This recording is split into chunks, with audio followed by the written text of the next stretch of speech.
Player 2 has joined the game.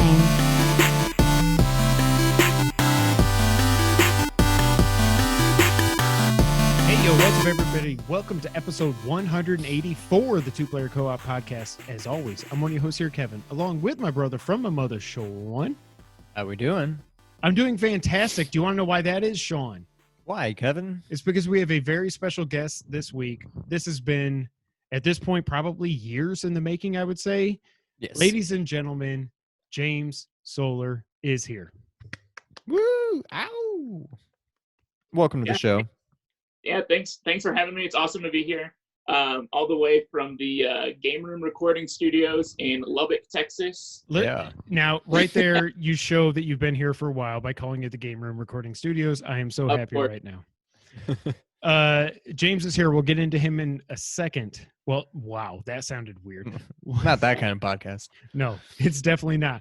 But if this is the first time you're seeing us or hearing us, this is the Two Player Co-op Podcast, sometimes a Three Player Co-op Podcast, where just about every week, two brothers and sometimes guests get together to tell you everything you need to know about in the world of video games. If you like that, make sure you like the video, subscribe at youtube.com/2playercoop. Even if you only listen to audio services around the multiverse, it means a lot to us. We're over 960 now. Hopefully this doesn't age poorly, and by the time we post this, we're down to like 955 or something. But we're right around 960 right now. We're on a quest to get to 1,000 and to shove it up YouTube's patoot. So yeah, if you really like us, you can go to patreon.com/2playercoop, just like our producers Steve Appleton, Aunt Sue, and Vernon Slayton did, as well as our affiliates. Oh, this is weird. Logan Wilkinson and James Solar. Yeah. If you like merch, I've got my cool Thundercats shirt on right now, which we don't have at our store, but the Thundercats are awesome. But if you like other t-shirts Firewatch and like Firewatch, you can make that at Teespring, or you can go to teespring.com/stores/2playercoop. And eventually, whenever we start twitching again, it will be at twitch.tv/2player_coop. James freaking Solar is here. I'm so happy. We almost talked about this off the air, and I said, no, save it. So one of my questions for the guests that we have on, because we only have guests that know us for being us. It's not like I mean, if we ever have like Greg Miller or Colin on or something like that, then they'll be like, who the hell are you guys? But James, Kevin, do you remember? I mean, I know you do because we talk about it off air, but how did you find us, and when did you find us? What was the first video or podcast or anything that you remember that you actually found us on? so I knew what the video was, and I did just look. I went and looked on YouTube to see when it went up. I don't know. It's number 2 for me. That's weird. I was like, what am I hearing? Yeah, sorry guys. I was looking at the video and then it started playing on my phone. I was like, that sounded like me, but I'm not talking. I was very confused. Yeah, sorry. So the very first video that I ever watched, I don't know when I watched it in relation to when it went up, but I think it was pretty soon. It was called Ranking Every Zelda Game from Worst to Best, Two-Player Co-op Quick Hits. Yes. And it went up on February 24th of 2017. Wow. Yeah, so almost a little over 3 years. That's Wow. awesome. Yeah. Right before Breath of the Wild. Oh, yeah. Back when y'all were doing part 1 and part 2 as two separate videos. Old school. Yeah, we would have kept doing that, but it was just, honestly, it was too much work on my part to edit these into two things. And I'm like, the reason we did that actually was, I mean, the only reason that this podcast is a thing is because of Kind of Funny. But that's what made me try to do the whole split it up into two. One is just the witty banter and the what are we playing and whatever other dumb stuff we talk about. And then the second part was the news. Yeah. We stopped doing that mostly because, like I said, it was just too much work. Yeah. I want to say, I'm not certain. I want to say it was when I started watching y'all, like watching every video y'all put out was around like a little after 50, probably like 53, 54, somewhere in there.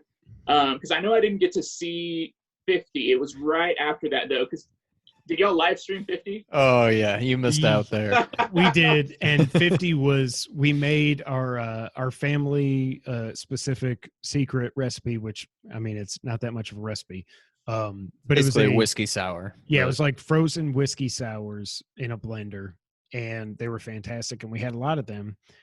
Sean and I were talking We drank a whole pitcher full between the two of us. in like a half hour, I think. Gosh. And Well, sorry I missed it. It's. I If mean, you you ever can go have watch it. like 3 hours to kill, go No, back 4. and watch. Did it go 4. 4? Yes, it did. Jeez. If you've got 4 hours to kill, it's worth a watch. It's just ridiculous. Kevin goes off the deep end pretty quick. I follow not too far behind, and yeah. You can tell when both of us go from buzz to gone. And when it happens, I know I've texted you at one point because I went back and watched it a couple years ago or something. I was like, Sean, this is the moment where you are gone. And my moment was like 45 minutes before that or something. I got to think that's the most we've ever drank on a recording, right? It has to be. Yeah, it's got to be. Yeah. Yeah, but episode 50 was a treat. We're going to live stream episode 200. We're also going to, they're going to be pretty close to each other, but we're also going to live stream episode, or our 5-year anniversary, I should say. We've got special moments planned for both of those. We've talked about it in the past, but yeah. James, before we get into the rest of it, I want you to do some pimping of yourself. First off, shout out to you on the weight loss. That is freaking awesome. You're kicking ass, and it's amazing. But you have got a couple awesome things going on so far this year. So you're tracking every movie that you've watched, That's and every right. game that you've played. That's right. And I feel like you have a blog that you should probably pimp right now. So why don't you go ahead and do that? I do. It's over on WordPress. It's called, I think it's just called James Games and More. Honestly, I never, it's mainly just an outlet for myself, just so that I can kind of get my thoughts out there. Just kind of a creative outlet for me to kind of just throw some words out into the void. Really, I never really intended for anybody to kind of get out there and read it. Mainly just an outlet for myself. I think it's awesome though that there are people that go and check it out. I have a few people that do interact with me every once in a while on there. Yeah, but that's kind of what I do when I'm not, being terrible at video games. Hey, you're preaching the choir here. We both suck. No, the funny thing though is I think as much as I love podcasting and making videos and everything with my brother from my mother, my first passion has always been writing. And before we ever did this, I started a blog. I think I had 2 or 3 posts there. But one of the things I got really lucky with, and the problem is I got lucky with it before we ever had a podcast or a YouTube channel, but over at good old whatculture.com, I wrote some videos for them, or I wrote some articles for them. I did 2 articles. One was, one was ranking Metal Gear Solid, of course, from worst to best. And then the other one was, I think it was 8 reasons I'm worried about Metal Gear Solid 5. And I think the number one reason on that was, you haven't played it yet, so I'm not going to say, but, or you haven't beaten it, I should say. I've started it, but Yeah. honestly, it's so long that I know I need to go back and start over. I do think it's getting close though. It's probably going to be the next like really, really big one that I start. Nice. It's not the best in the series, but I like what they were trying to do. But yeah, that was, I got on the 8 things about Metal Gear Solid 5 I was worried about. I got like 40,000 views or something like that. And it was shocking to me. And just what we do now, it doesn't lend itself to us writing that much. And Sean has written things for nerd901.com. Shout out. I have as well. And I think we're both really good writers. It's just, it's so tough when I'm trying to think about what we're doing with the channel every week, craft a podcast, edit videos, all this other stuff. If we ever get a twoplayercoop.com, we will both write there for sure. Because like I said, I think we're both pretty damn good. But I appreciate so much the written word, and I love whenever you post your updates and reading them and everything. So shout out to you, James. Thank you. I've never, when I don't know if I said this earlier, when I started, I would do like occasional game reviews and like movie reviews and stuff, but I'm not a big fan of putting like numbered scores with things. I think it's much more interesting why you like it or why you don't like it, and for us to be able to talk about those things, which I actually really do enjoy the format that I'm doing right now a lot more, where I talk about different things. Just kind of like, this is what I've been up to. This is how I felt about it. Because I think that's much more important than a number score. I agree. So like when we talk about reviews on this channel, usually I will just say, Sean, what would you give it out of 10? But it's not like it's anything official. It's more just right. What do just we think? A gut feeling. Yeah. But I appreciate, like, Eurogamer's always done it that way for as long as I've been following them, at least. Kotaku's done it that way. Kind of Funny's done it that way. Colin's done it that way, where it's just more like these are our total thoughts of the game, and we're not going to boil it down to a number. Right. And numbers are important because Metacritic and all that fun stuff, and people, God, their livelihood depends on Metacritic in some places. But yeah, I much more appreciate reading somebody's full thoughts or listening to their full thoughts without just saying, what was the number?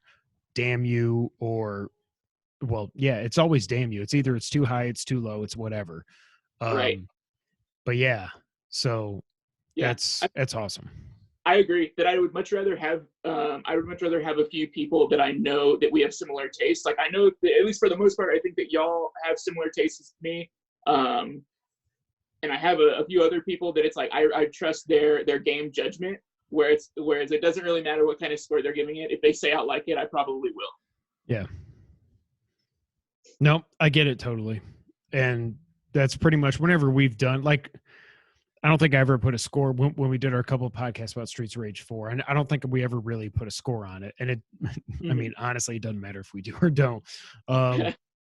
But yeah, I appreciate more everybody's full thoughts on the game more than I do just looking at a score and then getting mad about it one way or the other. So it's funny you mentioned that, because I had a thought recently, like yesterday, pretty recently, about not necessarily numeric scores on games, but just capturing your true thoughts and feelings on a game.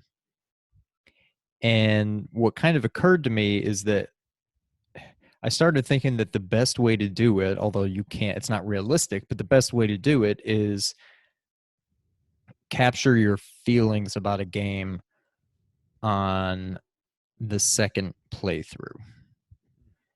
And it'll make more sense later when we talk about what we've been playing. I'll get into it a little bit more then.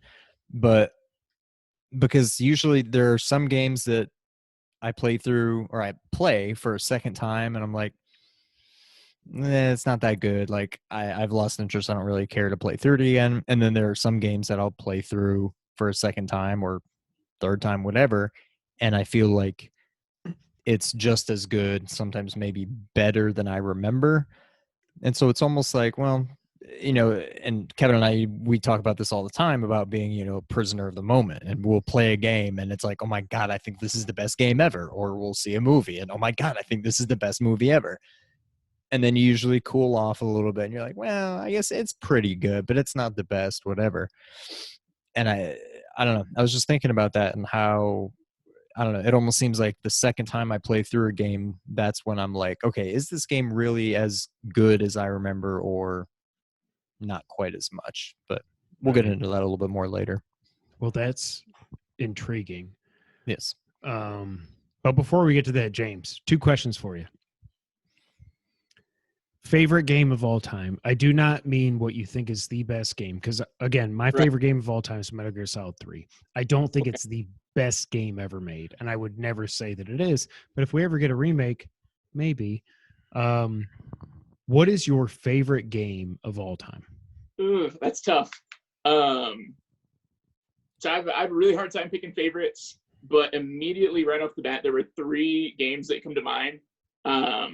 All 3 of them are current gen, and all 3 of them are on different consoles. So Wow. the 3 that came to mind were Zelda Breath of the Wild, God of War 2018, Yes.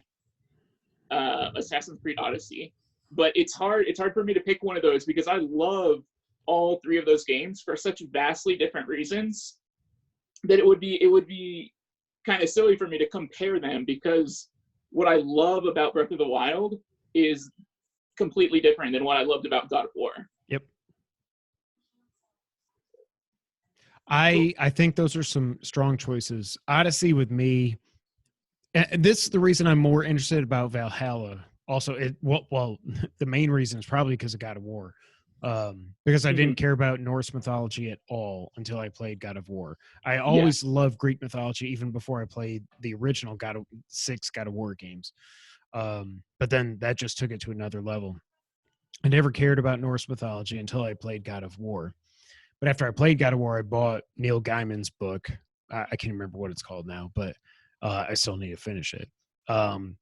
But Valhalla, mixed with them saying it's not going to be as big as Odyssey was, along with what I loved about God of War 2018, has me intrigued for that game for sure.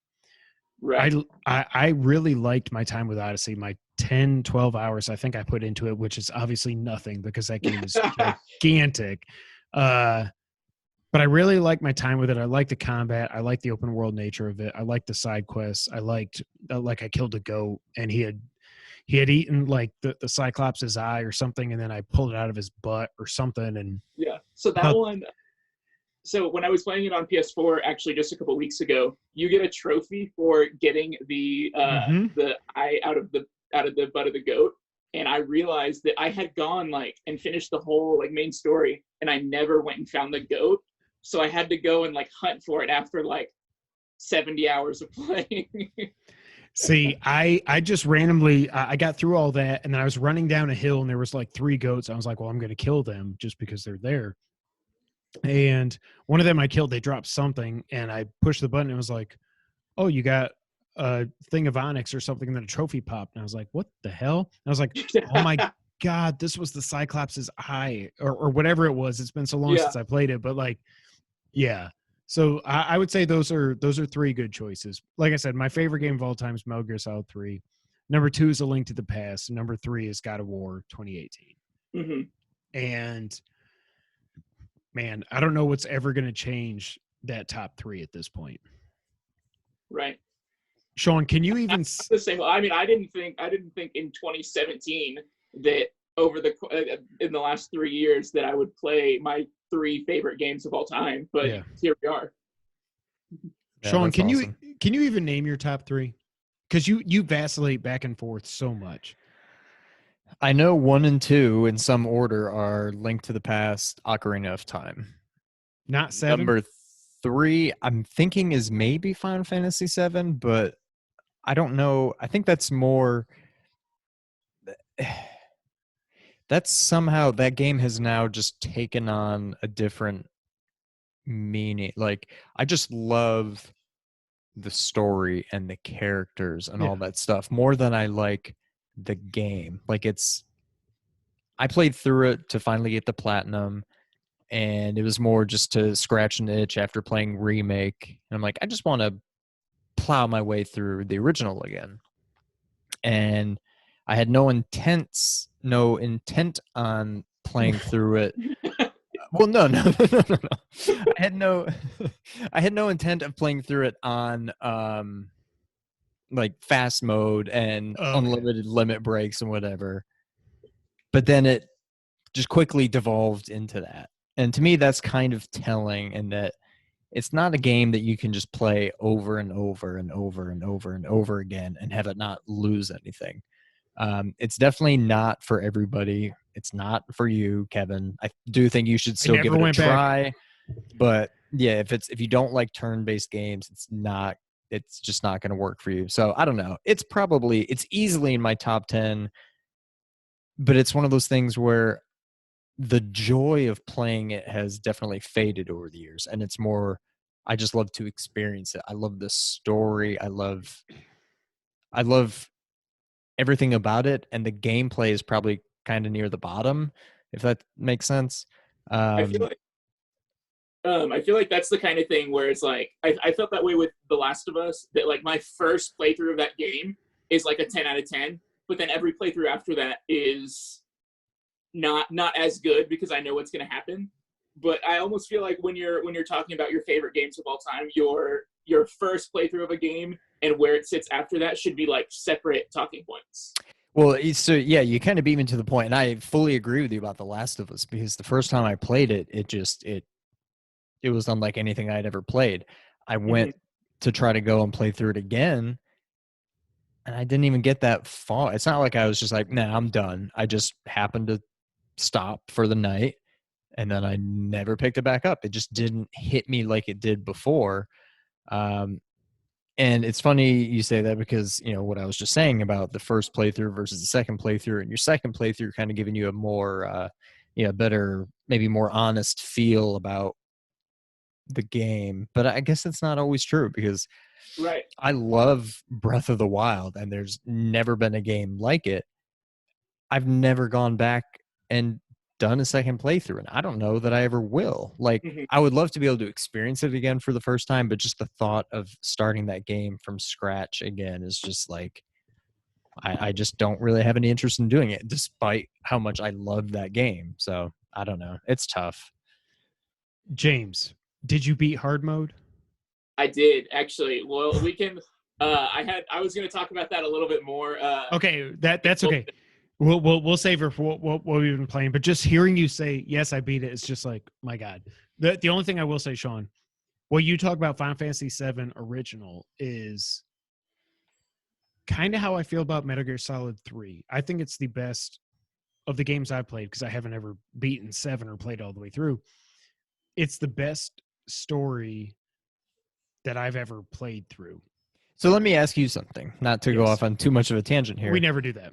To me, when I say Final Fantasy VII is one of the best stories ever told in a game, I fully believe, and I'm not saying you don't believe it, but to me, I think part of what makes Metal Gear Solid 3 so good is knowing what has come before it. And Yes. Metal Gear Solid 3, in a vacuum, not nearly the same effect, impact, whatever, of that story, unless you've played and had an interest in Metal Gear Solid 1 and 2, and maybe going all the way back to just Metal Gear. Metal Gear. Oh, dang it. No, you're 100% right. If it's the only Metal Gear game you've ever played, it's a cool James Bond kind of video game. But no, it's because of my love for the series and everything. And it's what's like, before that game came out, it was just Big Boss is a horrible villain, terrorist, want to destroy the world, everything. But then you play that game and you realize where he came from and what set him off, or not even what set him off, because it was like 2 or 3 games past that before he actually went off the deep end. But it shows you where he came from, and it's so good at world building. But again, kind of like Final Fantasy VII, it's like whenever I go back and play through that game, it's more, I just want the story. But I don't want to sit on YouTube and watch 6 hours of cutscenes. I still want to play it. But that's one of the main reasons. And next week we're going to do our 93 predictions. But it's one of the main reasons that I so badly want that game to be remade for current gen / next gen consoles, and add the controls of Metal Gear Solid 5, change the game up, new enemy placements, whatever. But don't change the cutscenes. Don't change the story one iota. But yeah, it's kind of similar. Well, I guess it's similar but different based on what you just said to Final Fantasy VII. So I have a quick question. Y'all been talking about Final Fantasy VII. I've never played a Final Fantasy game at all, which is beside the point. I've been hearing a lot in the news lately about the next sections of the Final Fantasy VII remake. How confident are you? So y'all both finished the remake at this point, right? Yep. Yeah. How confident are y'all that there's going to actually be another installment based off of the news that's been going around lately? So the funny thing, when we talked about this a few weeks ago, like right after we did our spoiler cast, I think, the news was coming out that they're going to make all these installments in small pieces and everything. And then like 2 days after we recorded, they were like, hey, actually, we don't know what the hell is going on. We don't know what we're going to do. We haven't even started. We're just in pre-production on the next game. So what really worries me is that they're never going to see this through to the end. That's what I was thinking too. Yeah. It sucks. Like I've never played I played Final Fantasy VII for 30 minutes before I played the remake. And then after I played the remake, I played Final Fantasy VII for 30 minutes and I never went back. You came full circle. But I know the big story beats of the original game, and without spoilers, what they're doing in this game to change things up is all I'll say is really cool. And what I worry about is that they really didn't. Okay. This is what I worry about. I worry that Final Fantasy VII Remake is the Force Awakens of Final Fantasy VII.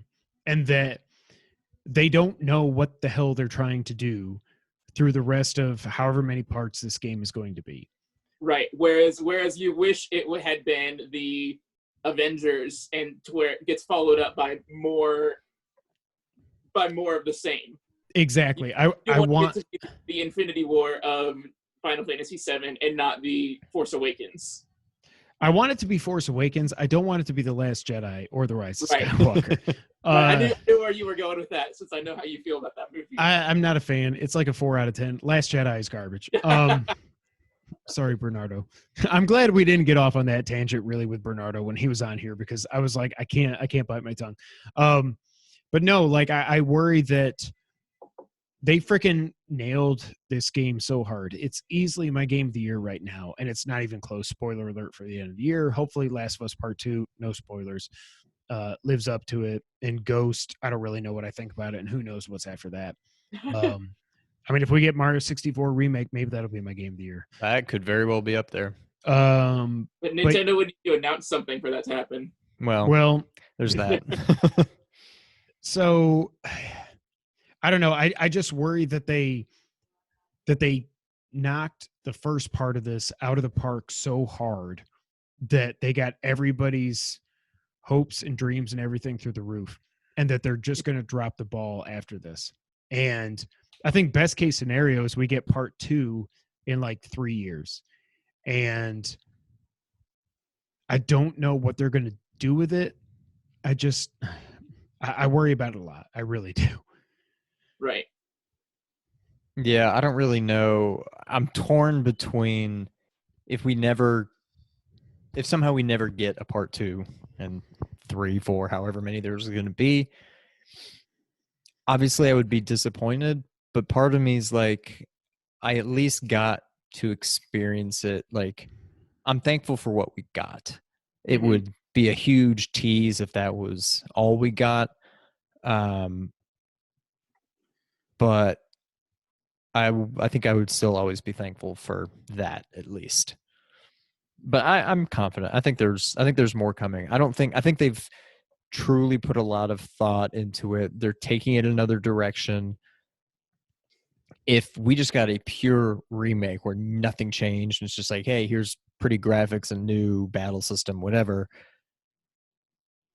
I think I would be probably much less sure that we would ever get another part. But I think the way they have done it so far, I think they have big plans. I think they've really put some thought into this, and I think we'll see more of it.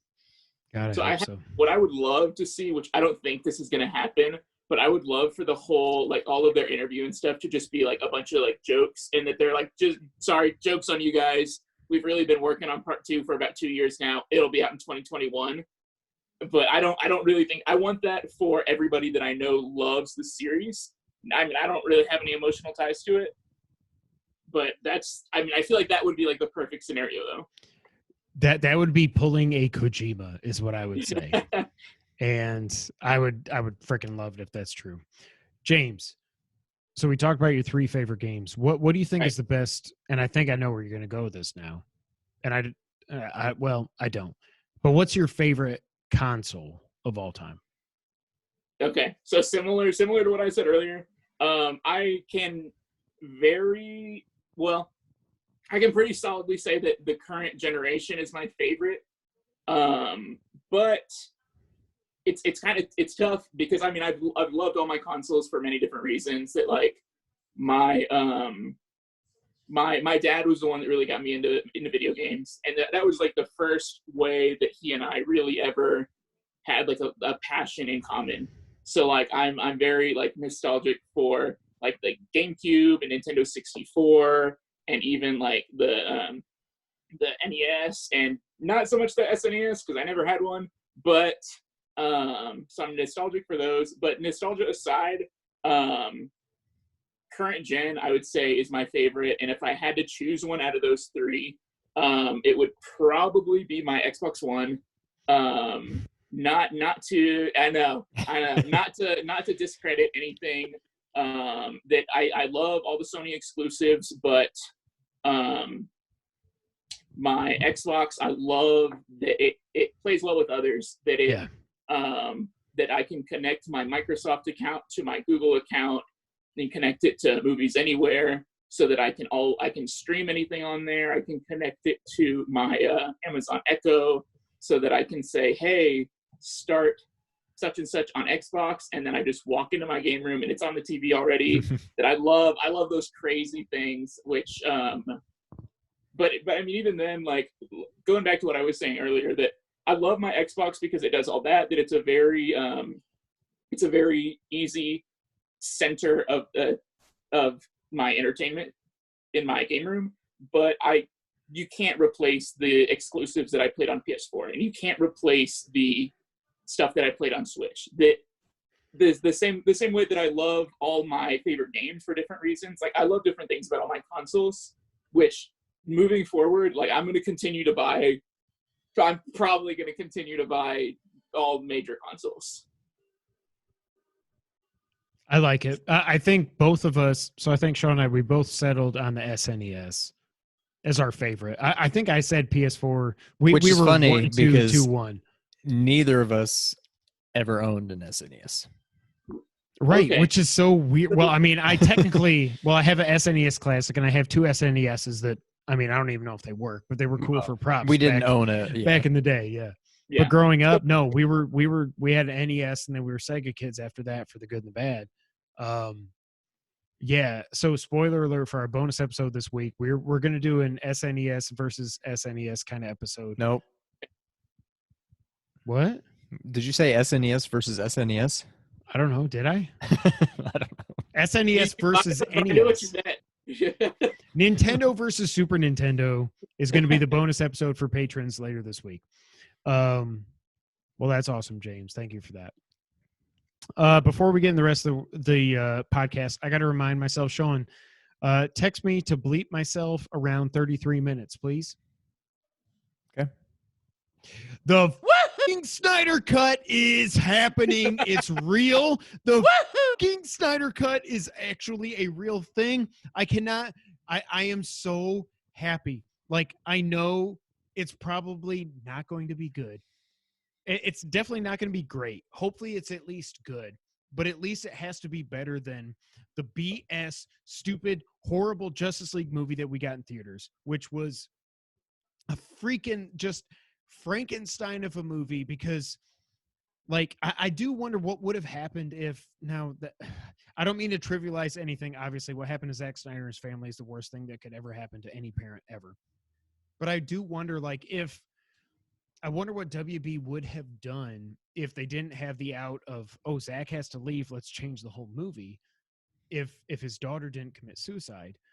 Like, I wonder if we would have actually gotten the real Justice League the first time around, or if they would have just made him change everything, and maybe that would have made him leave anyways. I don't know, but like, I don't know if this movie will, like I said, probably not great, hopefully good at best, but I am so happy that this is actually happening. It's brilliant by Warner Brothers. I will say that, because you're going to have your Spike in HBO Max subscriptions whenever this movie comes out, and I think it's going to be as early as possible because they don't want to drag this out. Like the shareholders and everything, they're going to be like, Zach, we gave you between $20 and $30 million to make a quote entirely new movie from what we saw in the theatrical release of Justice League.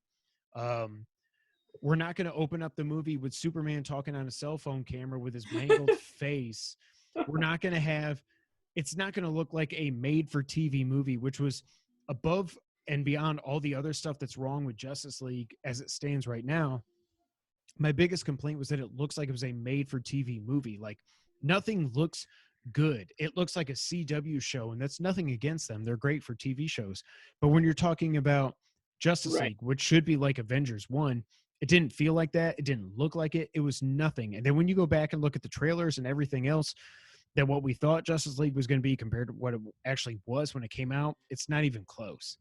And I'm so happy that it's actually happening because, like I was saying to Nick on Twitter, like, I get that people are sick of hearing about the Snyder Cut. However, my thing, being a DC fan who loved Man of Steel, liked Batman versus Superman, really liked Batman versus Superman Ultimate Cut. The whole thing was like WB told Zach, you're going to guide this ship. And he had a 5-movie plan: Man of Steel, Batman versus Superman, Justice League 2, and then whatever the third one was going to be, a Superman movie or whatever. I want to know, even if we never see it, which again, this is like me hoping for a Metal Gear Solid 3 remake. I do hope that this kills it so hard that we actually maybe they reboot of the DCEU and they actually try to do Justice League 2 and whatever.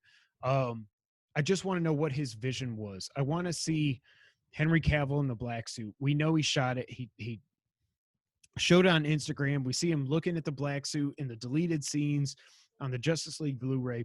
I want to see friggin' Darkseid looking down on the boom tube when Steppenwolf gets sucked up there. I want to see Henry Cavill without a mangled face.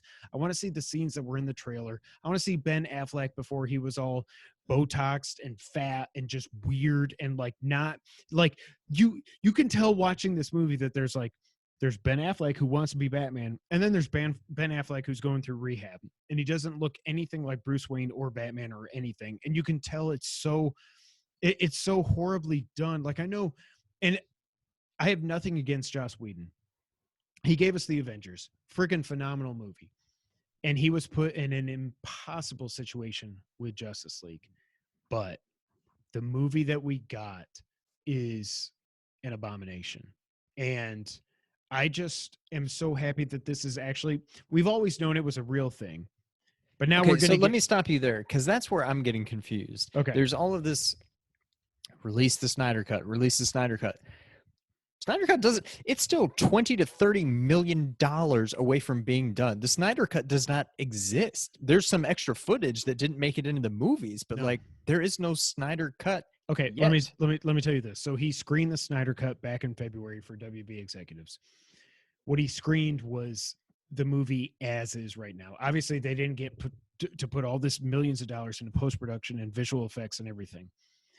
He has a 4-hour movie. Now, they don't know if it's going to be 1 4-hour movie or a 6-part series. I don't care what it is. If it's 6 parts and you want my money for a month and a half, I'm fine with it, HBO Max. I don't care. But the movie is essentially shot. What he is saying is they need to do some more audio work, some overdubs or whatever. It seems like they're not going to do any actual reshoots because I think he has all the footage he needs. By the way, in the final Justice League movie, only 1/4 of his actual shots made it to the movie, which with a 2-hour movie, what does that equal, Sean? 30 minutes. 30 minutes. Thank you, James. 30. Zack Snyder's Justice League only had 30 minutes. So this means Joss Whedon was just like, he got an hour and a half of footage, which is why Aquaman's like, I'm on a green screen and I'm like, I'm going to dive into the water and this. And it's like, it looks so stupid. It looks so horrible because like, even just looking at the trailers, no, he has been sharing on Vero, which I know we all use Vero, right? Of course. He's been showing like storyboards and screen grabs and all this other stuff. By the way, Joe Manganiello also teased that he's hoping the original Deathstroke post-credit scene makes it into this, and I hope it does, but I'm not going to hold out hope for that. But like, no, the Snyder Cut has always existed in, well, this is what I would say. It's existed in raw form. It's not a complete movie at all. You couldn't release it now without just like storyboards filling in the gaps and stuff like that. But that's what they're putting the $20 to $30 million into, is finishing all the post-production, the visual effects. That just seems like a etc. crazy amount of money to do, where you're not They even already doing. spent $300 million on it. No, but like you got to pay all the actors and everything. There's no actors being paid now. There's no actual shots being done. It's just $20 to $30 million of visual effects and audio, whatever. Like, it just seems like a crazy amount of money. I don't know. No, something, I get that. something just seems weird to me. But I think that's also us not knowing how movies work, which I don't. Well, I mean, I don't even understand how video game production works. But yeah. James, what do you think? I don't know. Honestly, it's been a long time since I've watched Justice League, and I really don't remember what was that bad about it. I remember a lot It was a lot. on Henry Cavill. But I almost want to, like, after talking about it right now, I almost want to go back and watch it again so that I can, like, be like, oh, man, that was pretty bad. But I don't know. I remember walking out of the theater thinking it was like, oh, it was okay. But also, like, it's kind of like what we were talking about earlier, that I don't think I've ever walked out of a movie theater thinking a movie was, like, bad. That I love seeing movies in theaters. It's like, whatever it is, like, if I'm watching it on a giant screen and it's like really loud, I'll probably enjoy it like at least a little bit. Well, Yeah. it's up there with, now, don't get too upset. Last Jedi, in that I watched it and I was like, Well, that was good. that was pretty good. And then the further I got away from having watched it, I'm like, well, that wasn't very good. I don't even think I really liked it. Like, I don't know. I'm not going to say it's as bad as The Last Jedi, but like, it's got that same kind of effect to where when I'm watching it, I'm like, oh, this is cool. I like this. And then I'm like, I don't know if I like that. I think for me, sorry, go ahead, Kevin. No, you go ahead, James.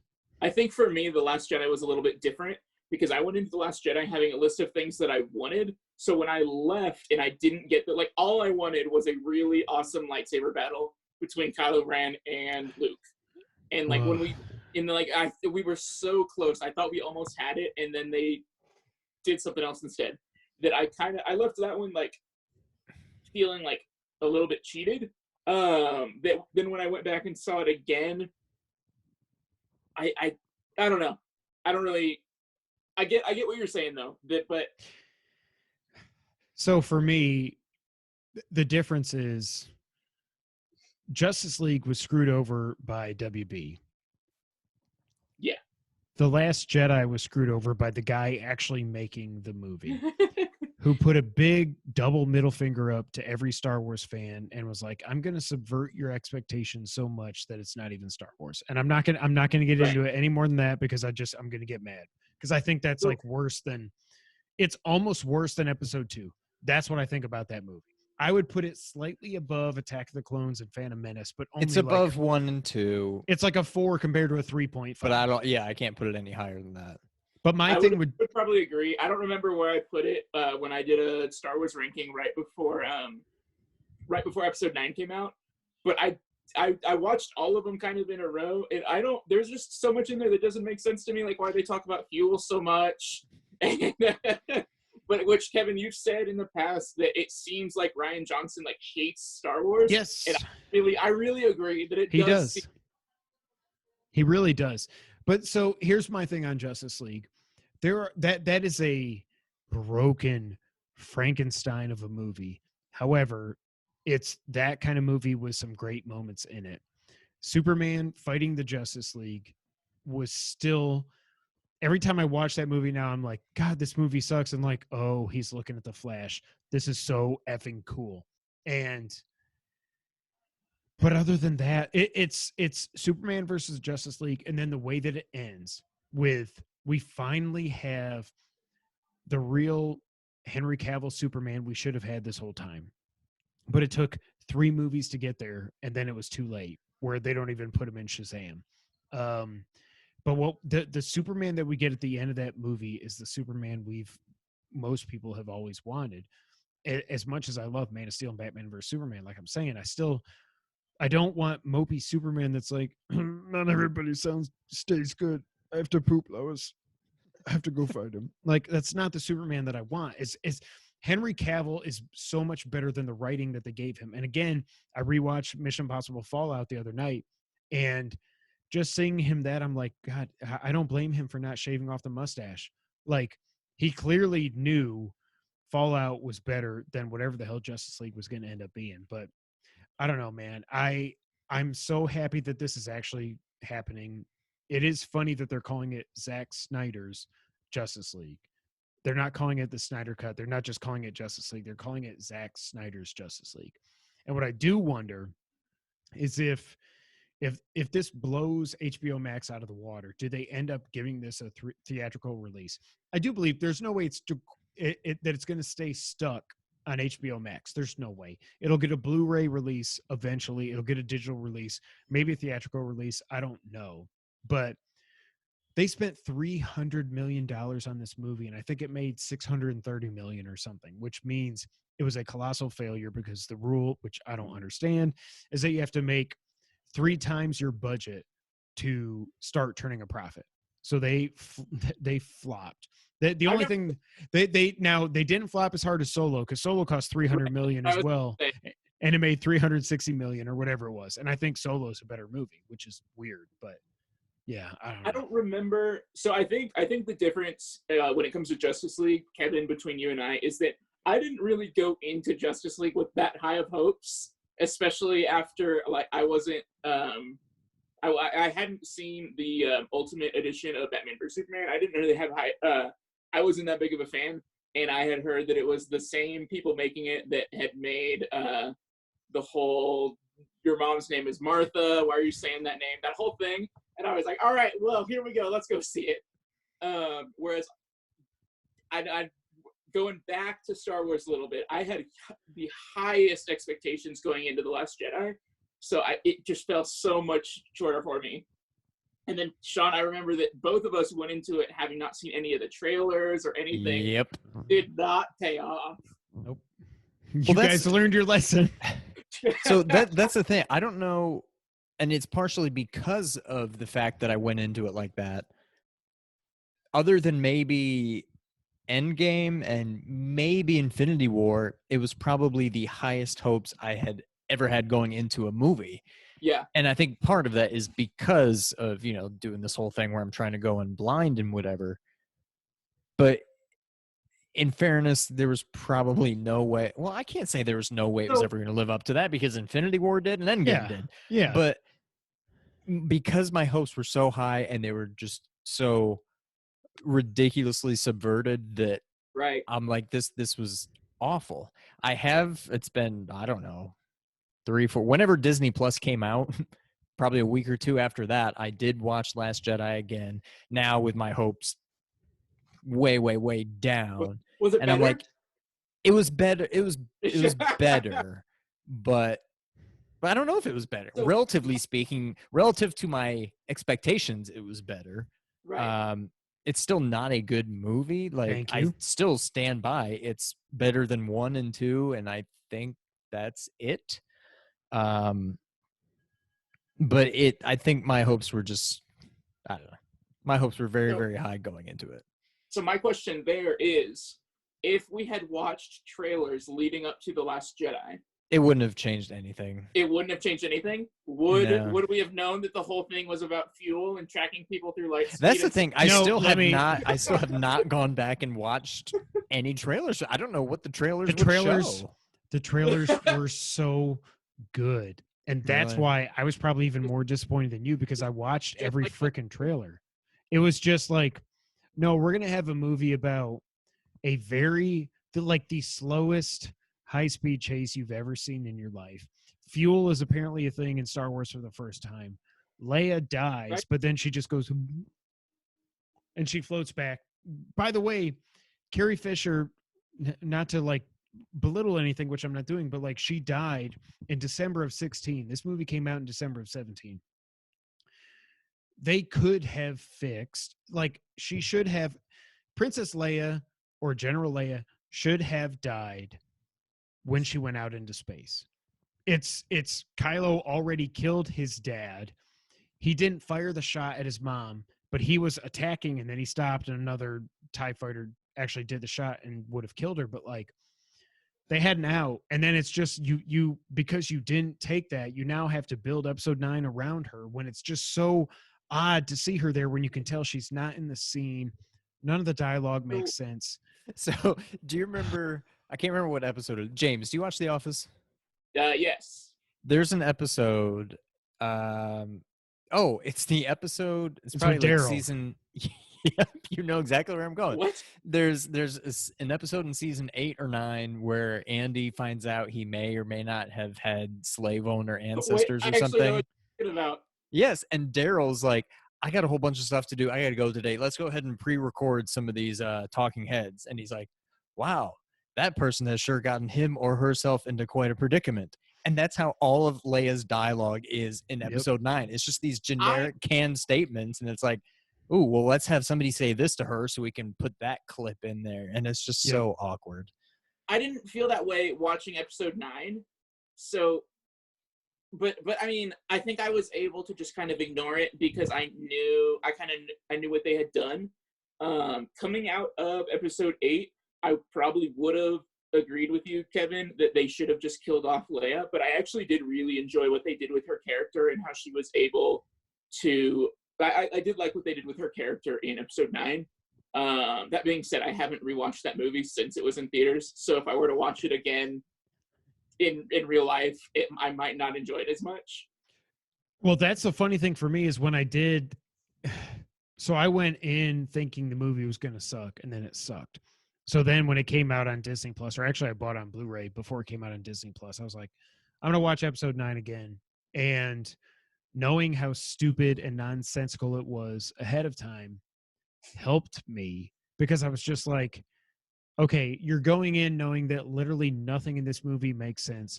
Nothing really makes sense connecting it to the 2 previous movies. So if you just enjoy it for what it is. So I was listening to Colin and his brother Dagan did Knockback about Rise of Skywalker. Colin finally watched it and he freaking hates it. He still thinks it's better than Last Jedi, but that's like, for him, it's probably a 2 and a 2.5. But like what Dagan was saying in that podcast was like, it's not a good Star Wars movie at all. Nothing makes sense. However, if you can just set your expectations right and just think of it like a summer blockbuster popcorn movie, like a Last Action Hero, or I don't know why I went way back to 94, but something like that to where the story doesn't matter. You know, it's not going to make sense. It is absolutely breathtakingly beautiful. I will say that it's probably the prettiest Star Wars movie I've ever seen. If you don't worry that it doesn't make sense, it's okay. And so when I watched it's at least it back entertaining, again, if not good. I liked it a lot better the second time for sure. I actually, so based off of seeing it in the theaters, I really was satisfied with it. Because I went in there thinking that they were going to be doing a lot of course correction from The Last Jedi, that I expected it to. I mean, I think part of it is just what we've been talking about managing your expectations, that I didn't really go in there expecting much, that I thought that either they were just going to completely throw The Last Jedi out the window and just pretend it never happened or something. I think it was better than I thought it would be, but still not as good as I wanted it to be. Yeah. Based off of the trajectory of the trilogy after The Force Awakens. Yeah, I think especially when you're closing out the entire Skywalker saga, Right. I think we deserved more than what we got. And I do think, Sean, you might agree with me. I think I think The Revenge of the Sith is a better movie. I like that movie way more than most people. Both do. of us do, yeah. Wait, you like which one? Revenge of the Revenge of the Sith. Sith way more? Yeah. I think it's a good movie. I think it's a good story. It's got the perfect payoff. I think the writing is not very good. I think the story told is good, but the dialogue is just kind of. I have the high brutal. ground. Oh, that's That's Give it's it the just the Oscar first thing. for that. No, I know. That's just the first thing that comes to my mind. The saying it's so coarse. That's some episode of it 2, is right? definitely Hayden Christensen's delivery, Yeah, but it's like, but when you look at what he's being told to say, it's just yeah, Right. it's just Well, brutal. But it's a good story, and it brings it. I don't know. I think it's a good movie. I don't care. where I am with most of these is like I can watch almost any Star Wars movie and enjoy it. That Yeah. like even episode 1 and episode 8, there's parts of it that I can enjoy, or like I could probably enjoy about half of it.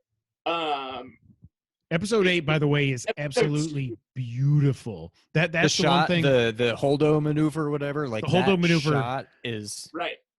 beautiful. That in and of itself makes it a watchable movie. That's And- that's like the one redeeming quality. Well, and The also cinema- the salt planet with the red coming up. But Yeah. go ahead, James. So I know y'all. I really like this. So the cinematography in 8 is awesome. Yes. But the only one that the only Star Wars movie that I can watch and probably not enjoy more than half of it is probably episode 2. That like it's so weird. I Like, just really don't even remember what happens. Like, one Your is not mama and her boss. good, right? Like, one is not good. It's all Jar Jar Binks. Everything is a green screen, but it's got, Duel of the Fates. That whole fight is awesome. Exactly. It's got pod racing, whatever. But this like, is pod racing. it's got Qui-Gon. I love me some Qui-Gon. But like, I know what happens in the first one. I maybe don't understand all of the political side of it, but like, Right. in general, I know what happens in that movie. So I have no idea what happens in episode 2. I probably haven't should- seen it since I saw it in theaters. you should go back and watch it. Let me know what you think. I kind of feel So like wait. I should. Wait, let me say this. So I can remember watching it in theaters. I was in college. Yes, that's how old I am, in 2002. And I can remember, first off, I'm watching it and I'm like, there's no physical sets in this movie. Like you said, episode 1 was all green screen. No, they had much more Episode actual 2 is sets. actually all green screen. It was Really? literally, yes, they never shot anywhere except with like a blue wall and floors, and that was it. And it was so distracting to where you can tell like nothing looks real. I still kind of I like the opening and the chase of the bounty hunter and all that, and when a cancer stick, I will never smoke again, whatever it is. But like, I do. I don't even know the- what you're talking about. I do. It's okay. I remember to this day though when I saw that in theaters, and while it makes no sense, and I much more prefer Puppet Yoda to CGI Yoda, sitting in that theater opening, I don't think it was opening night, but it was opening weekend. Yes. In Geneseo, when that little green When mother he effer, lights up, yeah. when he pulls out that lightsaber, I think I might have stood up, but I can remember the entire audience in that theater in Geneseo going bananas for this little green dude jumping and flipping and doing all this, and it was just, looking back, I'm like, this is so. The whole point of Yoda is he doesn't need a lightsaber, and he's smarter and he's better with the Force and everything. But I will never forget. That was one of my most unforgettable moments in a theater. One of the other ones that jumps in my head is, when the T-Rex came through the fence in Jurassic Park. But like, that moment has not aged well at all. But I will say, in that moment in time when I saw it in the theater, literally every person in that theater lost their mind for Yoda finally pulling out a lightsaber and drinking from Ponce de Leon or whatever Fountain of Youth to just be bouncing all over the place and kicking Count Dooku's butt. And everything else in the movie is absolute garbage. I pretty much agree. So I don't know when the last time I had watched it was, but until I watched it right before The Rise of Skywalkers, I watched all 10 Star Wars movies, 1 through 8, and then Solo and it was weird. Like, I remember watching it in theaters, and I want to say I enjoyed it in theaters. I mean, I was young, I didn't know any better. But now, like, there's 2 specific scenes that actually stick out to me that I really enjoy. One of them is when Anakin's mom is like dying at the Tusken Raider camp, and they have like a little conversation between 2 of them, and it's actually like really powerful. And then he kind of goes crazy and kills a bunch of sand people. Now that I remember. Yep. Yeah, and I'm not a huge fan of him like losing control and then his like monologue he has after that. But the scene with him and his mom I think is actually really good. And then there's one specific scene where Jango Fett leaves Kamino and Obi-Wan is chasing after him and his little Jedi Starfighter. And when they're going, the sound when they're going through the asteroid field, the seismic charges or whatever, the sound design on that is awesome because the entire thing just goes silent and it makes this like huge like shockwave. I mean, seeing it today, those were the only two redeeming parts of the entire movie. Yeah, I think the last time I watched it all the way through was before episode 7. And I was like, I'm never going to do this again. But every once in a while, I'll be like, I'm bored. I don't feel like playing a game. I'll look at TNT and it's like, Attack of the Clones. I'm like, well, shit. Fine, whatever. But yeah, the Snyder Cut's happening.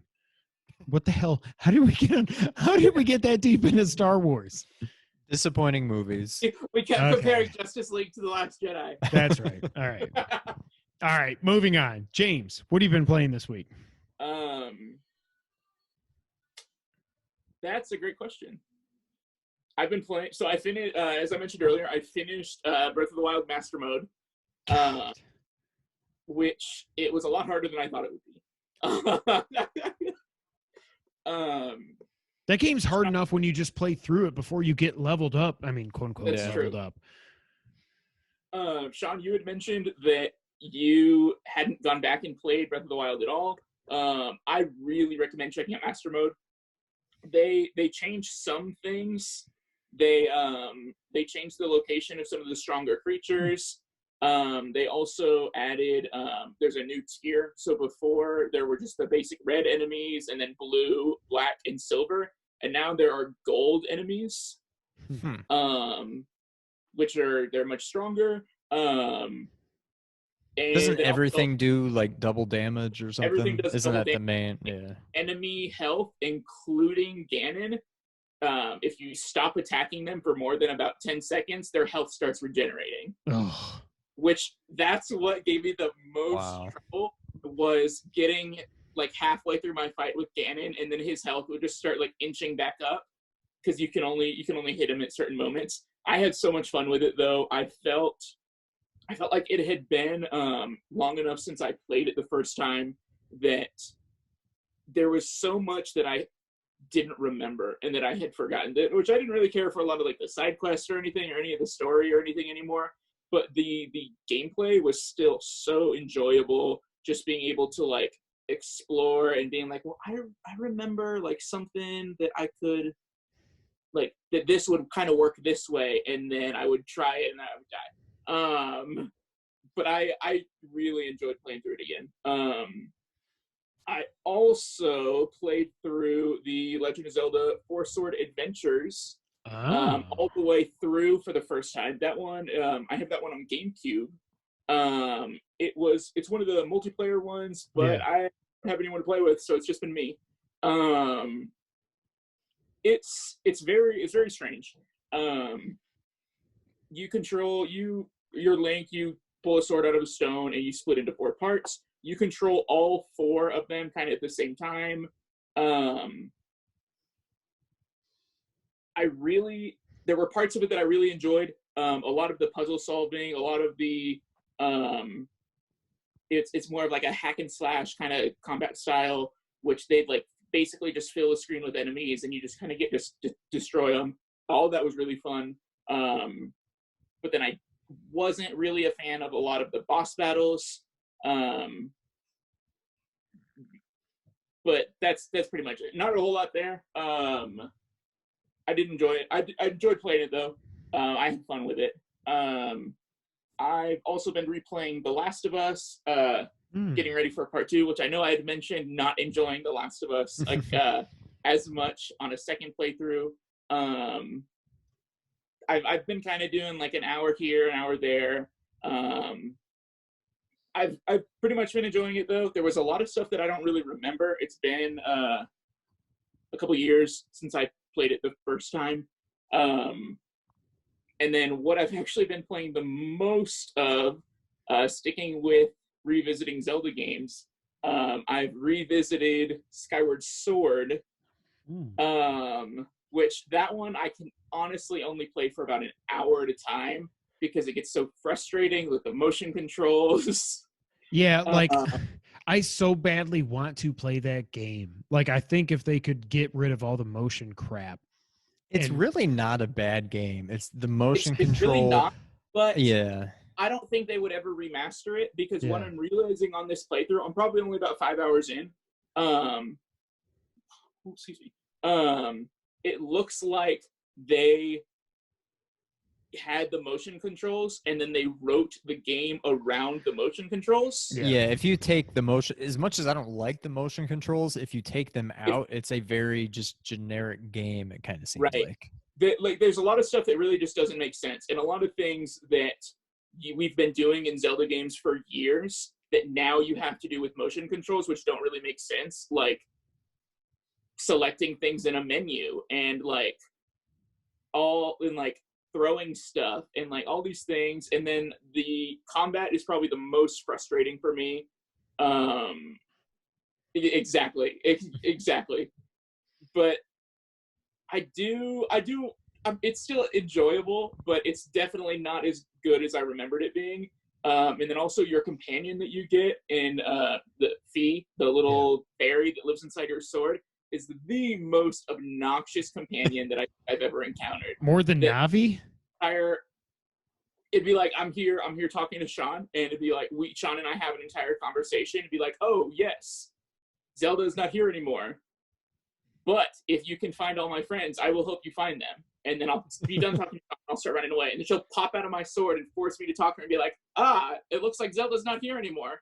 But if you can find all Sean's friends, he might help you find her. And it's like, yes, I know. Your princess is in another little castle. Things that I didn't remember when I was playing it the first time. Or maybe I just blocked them out. I don't know. See, that game, what I've read about it and I've got 3 of the Zelda books. I didn't get the one for Breath of the Wild, but I got the other 3. Like everything about the story is so intriguing to me.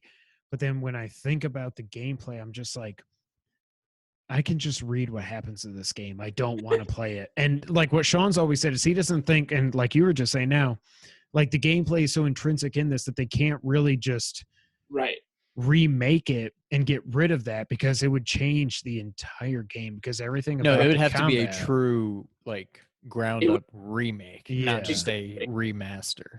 Exactly. Yeah. I do. If they do ever remake it, though, I would definitely recommend playing it.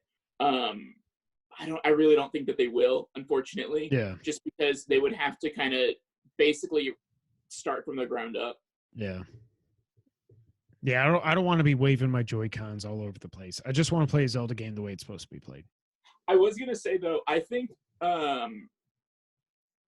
did y'all both play Twilight Princess on Wii?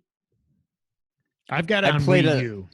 Yeah, I played it on Wii when I got the Wii, and then I played it 3-4 years ago on Kevin's Wii U, the remaster or whatever. So I actually think the motion controls worked really well on Wii, mainly because the swinging your sword and the other things that it would have you use, it would just treat swinging your sword like a button that it wasn't actually like tracking your motion. Okay. Whereas like one of the things that also really annoys me about Skyward Sword is that if your sword is drawn and you're running, Link looks like ridiculous. Because it'll track any motion that you do with the Wii remote, and so he's just like running around with the sword like out in front of him. No. I don't know how to explain it in a way that like conveys how ridiculous it is. Well, I can picture it. I want no part of it. I just want it to be. I want them to put Twilight Princess's controls into Skyward Sword, and then I'll play it. Right, which I think. Honestly, I think that's kind of where it works out that Twilight Princess was a dual release on the GameCube as well, because they couldn't do anything too crazy with the motion controls. Right. But that's what I've been playing. What have you been playing? Sean, what you got? So I think I touched on it last week. I was playing through Hollow Knight again. I had very high hopes that I was gonna. I mean, it's Switch, but more or less, Platinum. get the platinum. Yeah, at least do 100% of the stuff. This game, I had to quit. I mean, I eventually beat it. I couldn't even get Okay. like the best ending. I think I What? technically got the second worst ending compared to the worst ending the first time. I did a lot more this time around. I got all of the little pins, badges, things you can equip for different abilities. I got all the mask pieces, all of the other pieces. You get all the soul things and your health. I did all that. I beat a lot of optional bosses.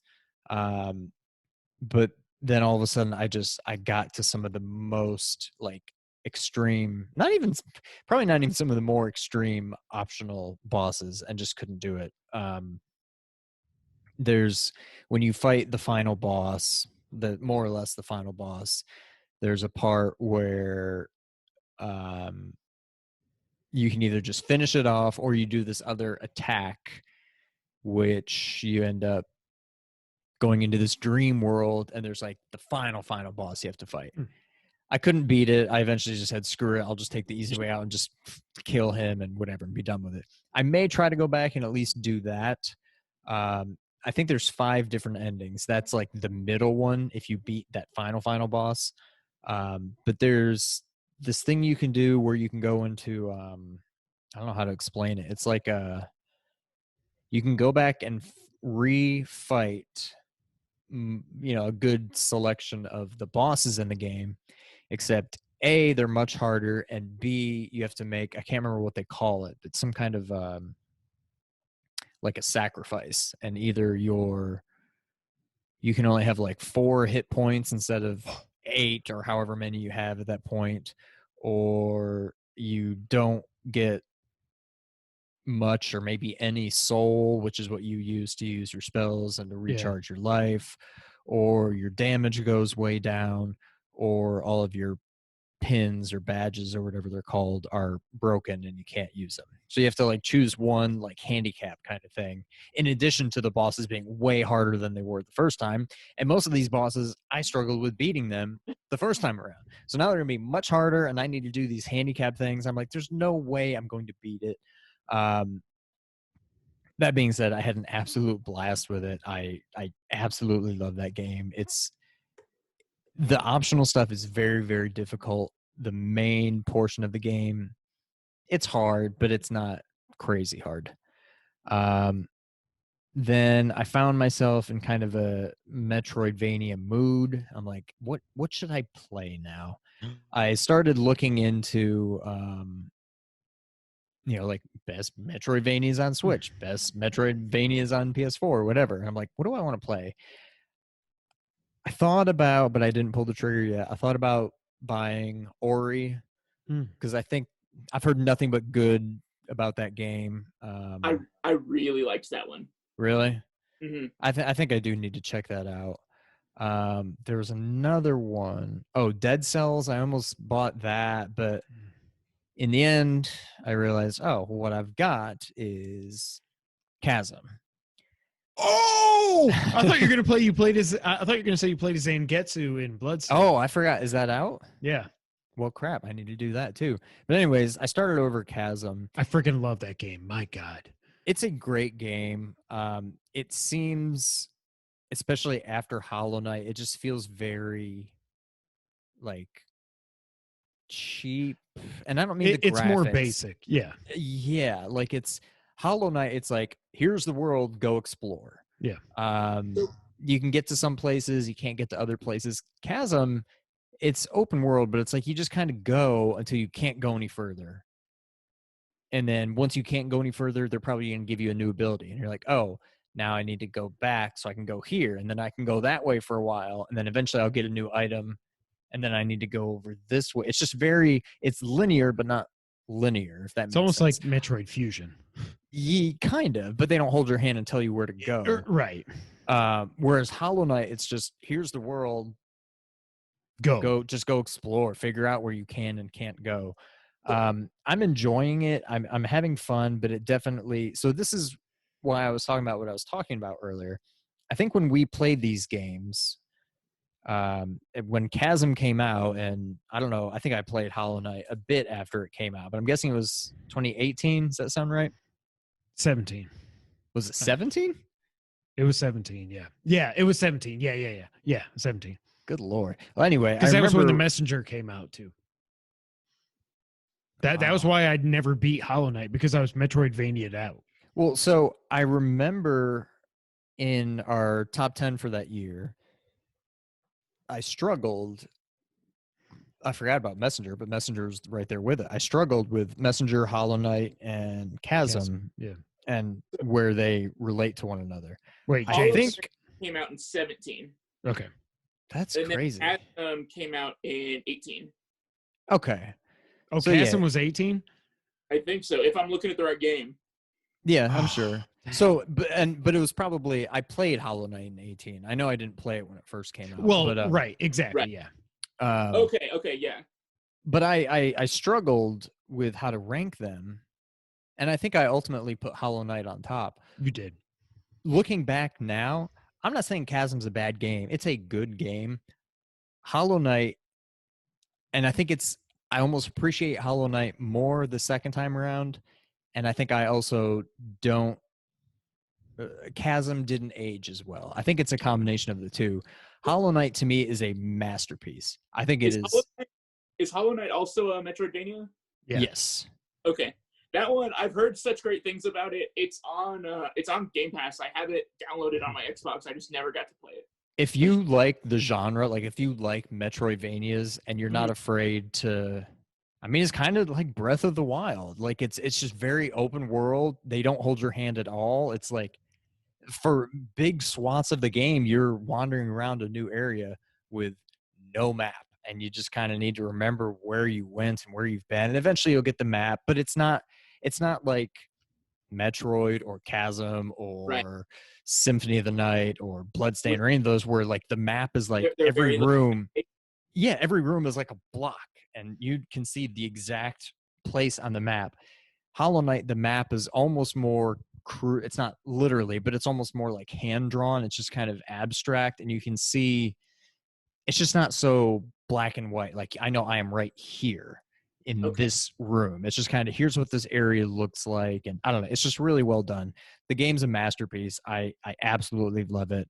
And that's what I'm saying. I think on my second playthrough of both now, Chasm doesn't come anywhere close to Hollow Knight. It's still a very good game and I'm having fun playing through it again. But like Hollow Knight, when I died, I'm like, ah.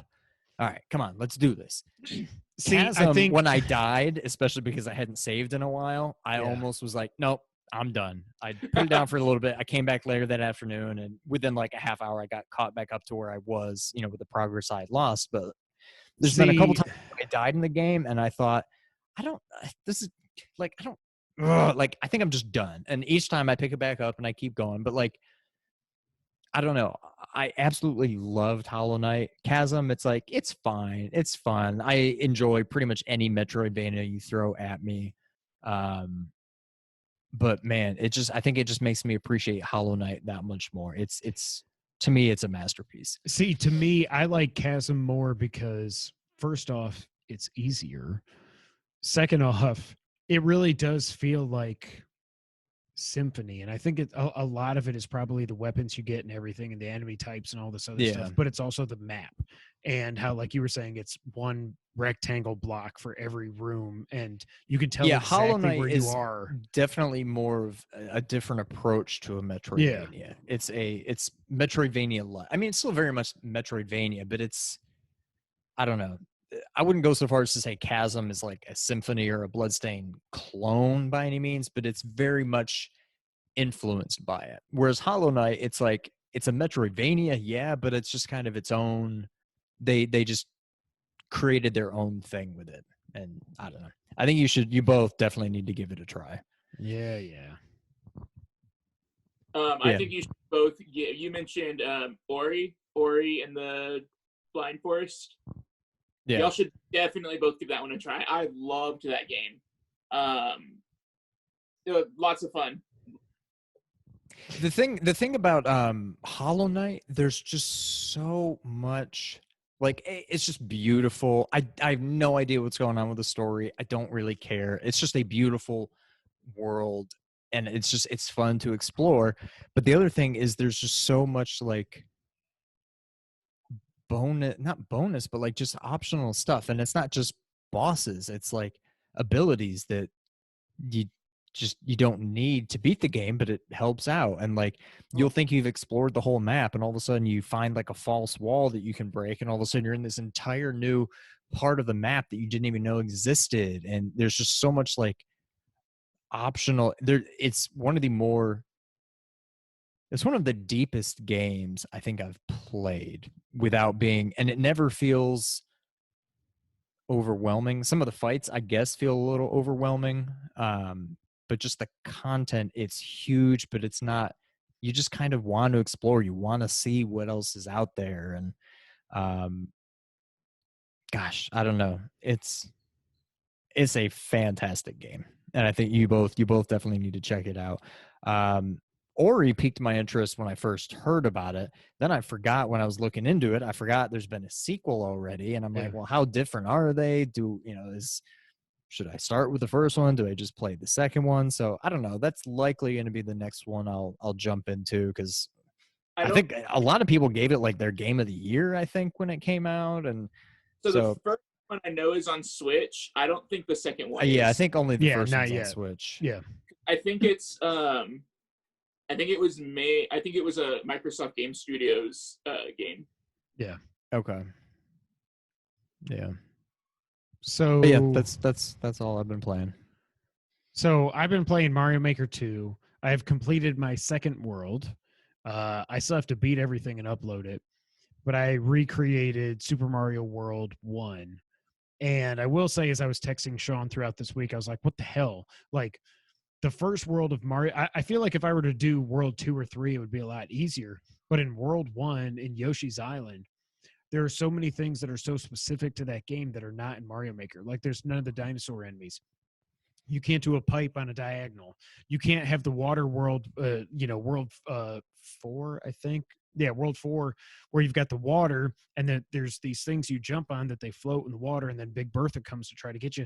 You can't do any of that. So I had to, like, it's when I say remix, it's really a remake, honestly, of this entire world. But I think I did a good job. And also, you can't fight Iggy on a lava platform that does this, so I had to go with that. It was a lot more challenging than doing Mario 3's World 1. But I've done that, and at some point here in the next few weeks, Sean will play through it, and we will have it up here on the channel. Yes. The only other thing I have been playing, I did start playing The Last of Us for the first time in 6 years, because I played it in actually, no, I think it was 5 years. I think I finally played it in 2015. It hit PS4 in 2014.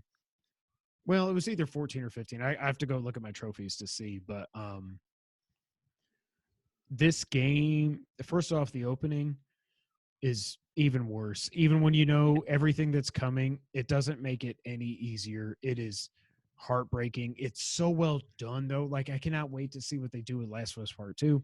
By the way, don't post any spoilers in the comments, or you'll be banned forever. I've heard, I don't even want to, like, post on Twitter or anything that I'm playing the first Last of Us. Exactly. Out of fear of, like, people posting spoilers. Yeah, I'm not going to do, like, hashtag Last of Us or anything on this video, because I'm just so worried that somebody will comment and I'll see it before I can delete it.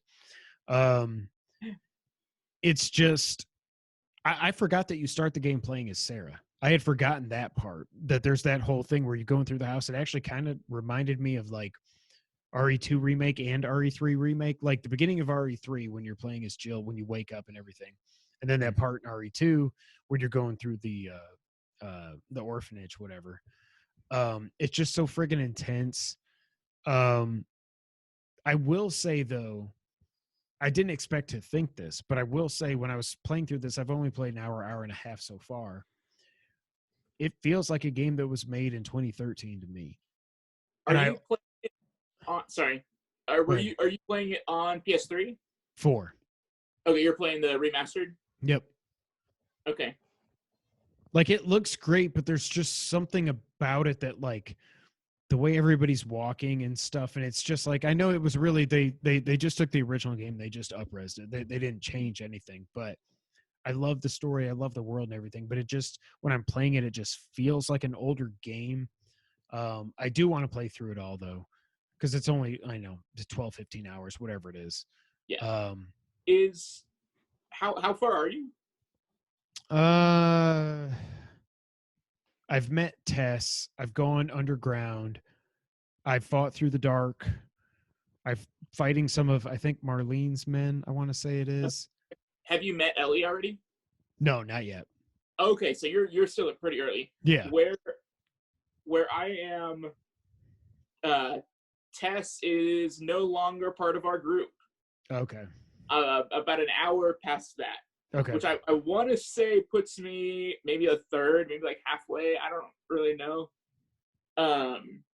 When you played it the first time, had it been spoiled? Like, did you already know it was already spoiled for you? I knew the ending when it came out, and then I was going to play it on PS4, and then the PS4 launch trailer spoiled the beginning spoiler, and I was like, well, what the frick am I supposed to do now? So I've always thought that's one of the reasons that I don't hold it as highly as a lot of other people do, but I'm over the moon. Last of Us Part 2 is my most anticipated game this year.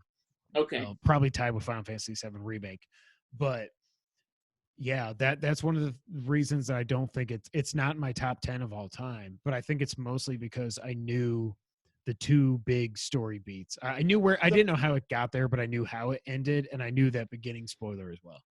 So I played it for the first time in 2018 when it was the first game that I bought when I bought my PS4. And somehow I made it 5 whole years knowing almost nothing about the game. And I played through it from start to finish with no spoilers at all. And at the end, I did not see it coming. Wow. Which it was incredible. I love it, and I know the popular theory, how can I say this without spoiling anything? The popular theory is that you were actually the bad guy. I don't believe that. I think I would have done the exact same thing in their shoes. I don't believe that person is actually the bad guy. I would have done the exact same thing. Especially when you see how the game begins. Like, it begins that way for a reason, to set up the ending and how much that person cares about that other person. Right. Yeah, I don't think you're the bad guy at all. All right. Sean. Yes. You want to get news of the week? Nope. You owe us a foot story. Oh my God, the foot story. So I made ravioli and with red sauce and chicken. I just put cut up the chicken. It was already cooked. Put it in the red sauce, let it warm up. Make the ravioli, put it all in the pot. Everything's good. We eat dinner. And then my 6-year-old Casey wants seconds. So he takes his ceramic bowl over there and he scoops him up some ravioli. And then I don't know what happens, but I'm sitting there with Eliza, and all of a sudden I hear wha-bam and ka-ching and ka-ching, ka-ching, ka-ching, ka-ching. And I'm like, oh. And I don't want him to feel bad. I'm like, it's an accident. It's fine, Casey. I'll get you another bowl. I'll get you more ravioli. Go. So there's ravioli and broken bowl everywhere. And so then I say, all right, I'll clean this up. Start cleaning everything up. Get the big pieces, put them in a bag, throw it out. Get rid of the ravioli, paper towel, all this other stuff. Apparently, at some point, what happened was I stepped on a piece of broken bowl, and I must have stepped on it like underneath I guess the ball of your foot, whatever the super thick part of your foot is, that I stepped on it, and it didn't cut me, and I didn't feel anything. And then Eliza was like, I'm done. So I walk over there to clean her up. So I stepped on the piece of bowl with my left foot. My right foot itched. So I was like, hold on, Eliza, I'll be right there. And I put my left foot onto my right foot and kind of scratched it, not knowing that I had a broken piece of bowl. And I went, rip before I realized what was happening. I was like, oh my God, hold on, Eliza. And I looked down and I'm just like, yep, I'm bleeding. I cut open my foot with a broken bowl of ravioli. And I can't tell you if you were ever wondering what it feels like to get spaghetti sauce into a open wound. It is not good at all. And it hurts a lot. Also, Nick threw me a football earlier and he threw it short and I tried to kick it to stop it. You know how you're like, try to kick it to stop it? Well, I kicked it. But then I kicked it and it bounced. And because a football bounces unlike a basketball or anything, it bounced on the ground and up into my privates. I'll just say that. And I went down in a heap. And Casey thought it was funny. He's like, Dad, did you get hit in the balls? I was like, yes, Casey, I did. So I've had a very, very rough day today. Okay, I couldn't figure out. Wait, all that happened today? That was just today. This is my life.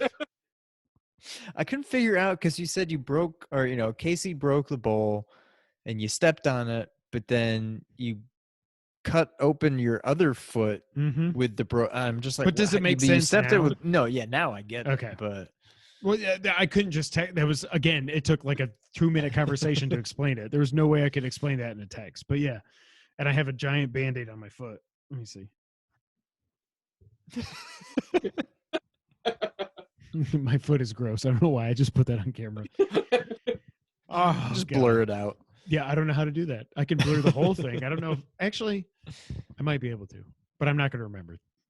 Hopefully, I just remember to bleep out the bleeping sniper cut. Snyder cut. All right, Sean. All right, now I'm ready to get into the news of the week. Let's do it. All right. PS5 game reveals are apparently coming soon. This comes from Push Square. Who else is a little bit tired of hearing the word poop? Also known as soon. If you've been watching us for a while, you know Sean likes to put poop into weird places. In the document is what I meant to say. It's a word on everybody's lips at this moment, poop. And now Sony itself has adopted the term. As part of the company's latest corporate strategy meeting, it said, quote, "We plan to introduce a compelling lineup for PS5 soon," end quote. How soon this may be is the question up for debate. The rumor mill, not meal, I'm not hungry, is pointing towards a digital PlayStation event in early June, although the exact date is said to have shifted slightly in the past 24 hours. This was a few days ago. That claim comes from VentureBeat's Jeff Grubb, who says that a few third-party publishers have opted to announce their lineup on their own terms. This shouldn't affect any first-party reveals, at least. If Sony really does have plans to announce its lineup of games within the first week or so of June, we shouldn't be too far away from official confirmation. The likes of a Demon's Souls remake and Horizon Zero Dawn 2 are top contenders for the rumored event. Also, Sony also said this week that they revealed that apparently the PS5, because of the SSD, is 100 times faster than the PS4. What do you guys think? I mean, at this point, Sony's kind of running out of time, so it has to be quote unquote soon or poop. Right. And I just want them to poop or get off the pot, honestly. You took the words out of my mouth. Yeah, like it's at the point now where you have to, if this thing is actually coming out this year, which I do believe it is, it may be in limited quantities, which I also believe. You have to do this very soon. And you can't just do what Xbox has already done. You have to show first-party games. Like Infinite was revealed, 2 years ago, maybe 3 years ago, and they haven't shown a second of gameplay yet. You need to come out of the blocks, and if it's either Ratchet and Clank or Horizon 2, whatever it is, you have to actually show the game in playable form. There has to be something that is a system seller. So Xbox is going the route of you can play Halo Infinite on the Xbox One or the Series X. It's fine. PlayStation apparently is taking the opposite course to say like Horizon 2 or whatever it's going to be is going to be a PS5 only game. Like you can't just rely on third-party games. You can't rely on Madden and Watch Dogs Legion and Valhalla. You have to show a first-party game, and it has to be announced very soon. So what do you guys think? I agree. I mean, all signs point to, that early to mid-June time frame. I think Sony realizes that they need to poop or get off the pot, and I think they are going to come out guns blazing. I think there's not going to be the slow trickle of information, gameplay, whatever. I think when they do it, the floodgates are going to open, and it's just going to be like, all right, here's everything, boom, and I think it's going to blow everyone's minds. I don't think PS5's coming out this year. Oh, Killing me, James. I mean, I would love for it to come out this year, but if we judge where we're going based off of what's been happening so far, I don't think it's been that realistic, especially since when they don't really seem that urgent to share anything with us. yeah, I'm hoping against hope that it's this year. I don't know why I'm hoping that I'm going to spend $500 plus a couple of games, but I mean, I am. I just want it's been almost 7 years, obviously, since the PS4 and Xbox launched. I'm ready. And especially after that, like we've talked about many times, we don't want, meaning Sean and I, don't want next gen to just be about visuals. We want it to be take that processing power, take that SSD, and take it to the next level to where GTA 6 you can go in quote unquote every building. I don't think it'll be that. I do think it'll be whenever we get GTA 6 3 years from now, whatever it'll be some kind of semblance of that. But after seeing that Unreal 5 demo, I'm like, oh my God, but these games really are going to look ridiculous. And I just can't wait. And I want to spend $500 this year. As dumb as that sounds, like I've set money aside already. I'm ready for it. I just need the pre-orders to go up on Amazon or Best Buy or wherever. This is why I've subscribed to Wario for alerts ever since the NES Classic came out. I want to know when it's on sale, when the pre-orders are up, so I can get in there. Even if it's once this thing gets announced, I'm not going to turn on Do Not Disturb in the middle of the night anymore. I'm going to be woken up every night by my phone's going to be vibrating on my bedside table, just waiting for when Wario says, "Hey, pre-orders are up," and I'm going to wake up and I'm going to pre-order it and I'm going to go. So I so hope it's this year. I so hope it is launching with the Horizon 2, or at least it's in the launch window. Even if they say like early 21 or something like that, I'm cool with it. Like if I get a PS5, we know Watch Dogs is going to be there. Valhalla is going to be there. I'm thinking Ratchet and Clank, either a remake of the second game or I think it's more likely it's a brand new game. Though there's going to be games to play. Madden, like who knows if we'll even have football this year. I want to play as my Giants, and Saquon's 3 years in now. I want to see what he can do. But yeah, I just hope against hope that it's actually coming this year. So you mentioned Madden and football. I was at I don't remember where I was the other day. They're on ESPN. They were showing two people playing Madden, like competitively playing Madden against each other, and I thought it was like the strangest thing, especially since it was showing on ESPN. Yeah. Like is that what we've come to? Like we gotta have the other something. day. It was when I was getting my haircut. They were showing. I think it was on ESPN. It was on some legit channel. It wasn't like the Ocho or something. And they were showing. I thought I was watching a Formula One race. Okay. It was a video game, but it may be the actual. I don't know enough about Formula One to know even what I was looking at, but I think it was actual Formula One drivers playing, because they had like you were streaming. They had like a face cam down here, and they were in this elaborate setup where they were driving a fake car. And then once I realized, and I actually looked at it, I'm like, wait, this isn't even real. This is a game. And I'm like, and I don't know what I was watching. Like, was it meant to be, well, we can't race, so here's a funny thing. Let's have them drive fake race cars and put it in a video game. Or is it like, well, this is what we have to do because we can't I don't know if it was meant to be serious or what, but it was meant to be serious. This but is how esports take over. Yeah, Yeah. exactly. Like I like people have been betting on these virtual races, Virtua races, if you want to go back to 95. But yeah, I mean, we got to have something. So now the Last Dance is over. That's why we're recording tonight, because I can't watch the Last Dance anymore. Yeah. But yeah, I hope it's coming this year, and I hope the launch lineup is what I hope it'll be. Oh yeah, I would love for it to come this year. I would love to get Horizon Zero Noon at launch. I I'm really excited to see what Sony even has for us, because other than that, and other than like a rumor like Ratchet and Clank, I don't think we've really heard much from them as far as exclusive wise what to expect near PS5 launch. Yeah, Probably, and there was Knack 3. Don't say that. There was this one company that makes racing peripherals, which ties into what you were saying, Sean. They posted on Instagram, hey, you can use our new steering wheel with blah blah blah, and one of the images it said for racing games was Gran Turismo 7. They took it down. They said no, it was an accident. We didn't mean to do that. I'm guessing Gran Turismo 7 is going to be there at launch. I don't care.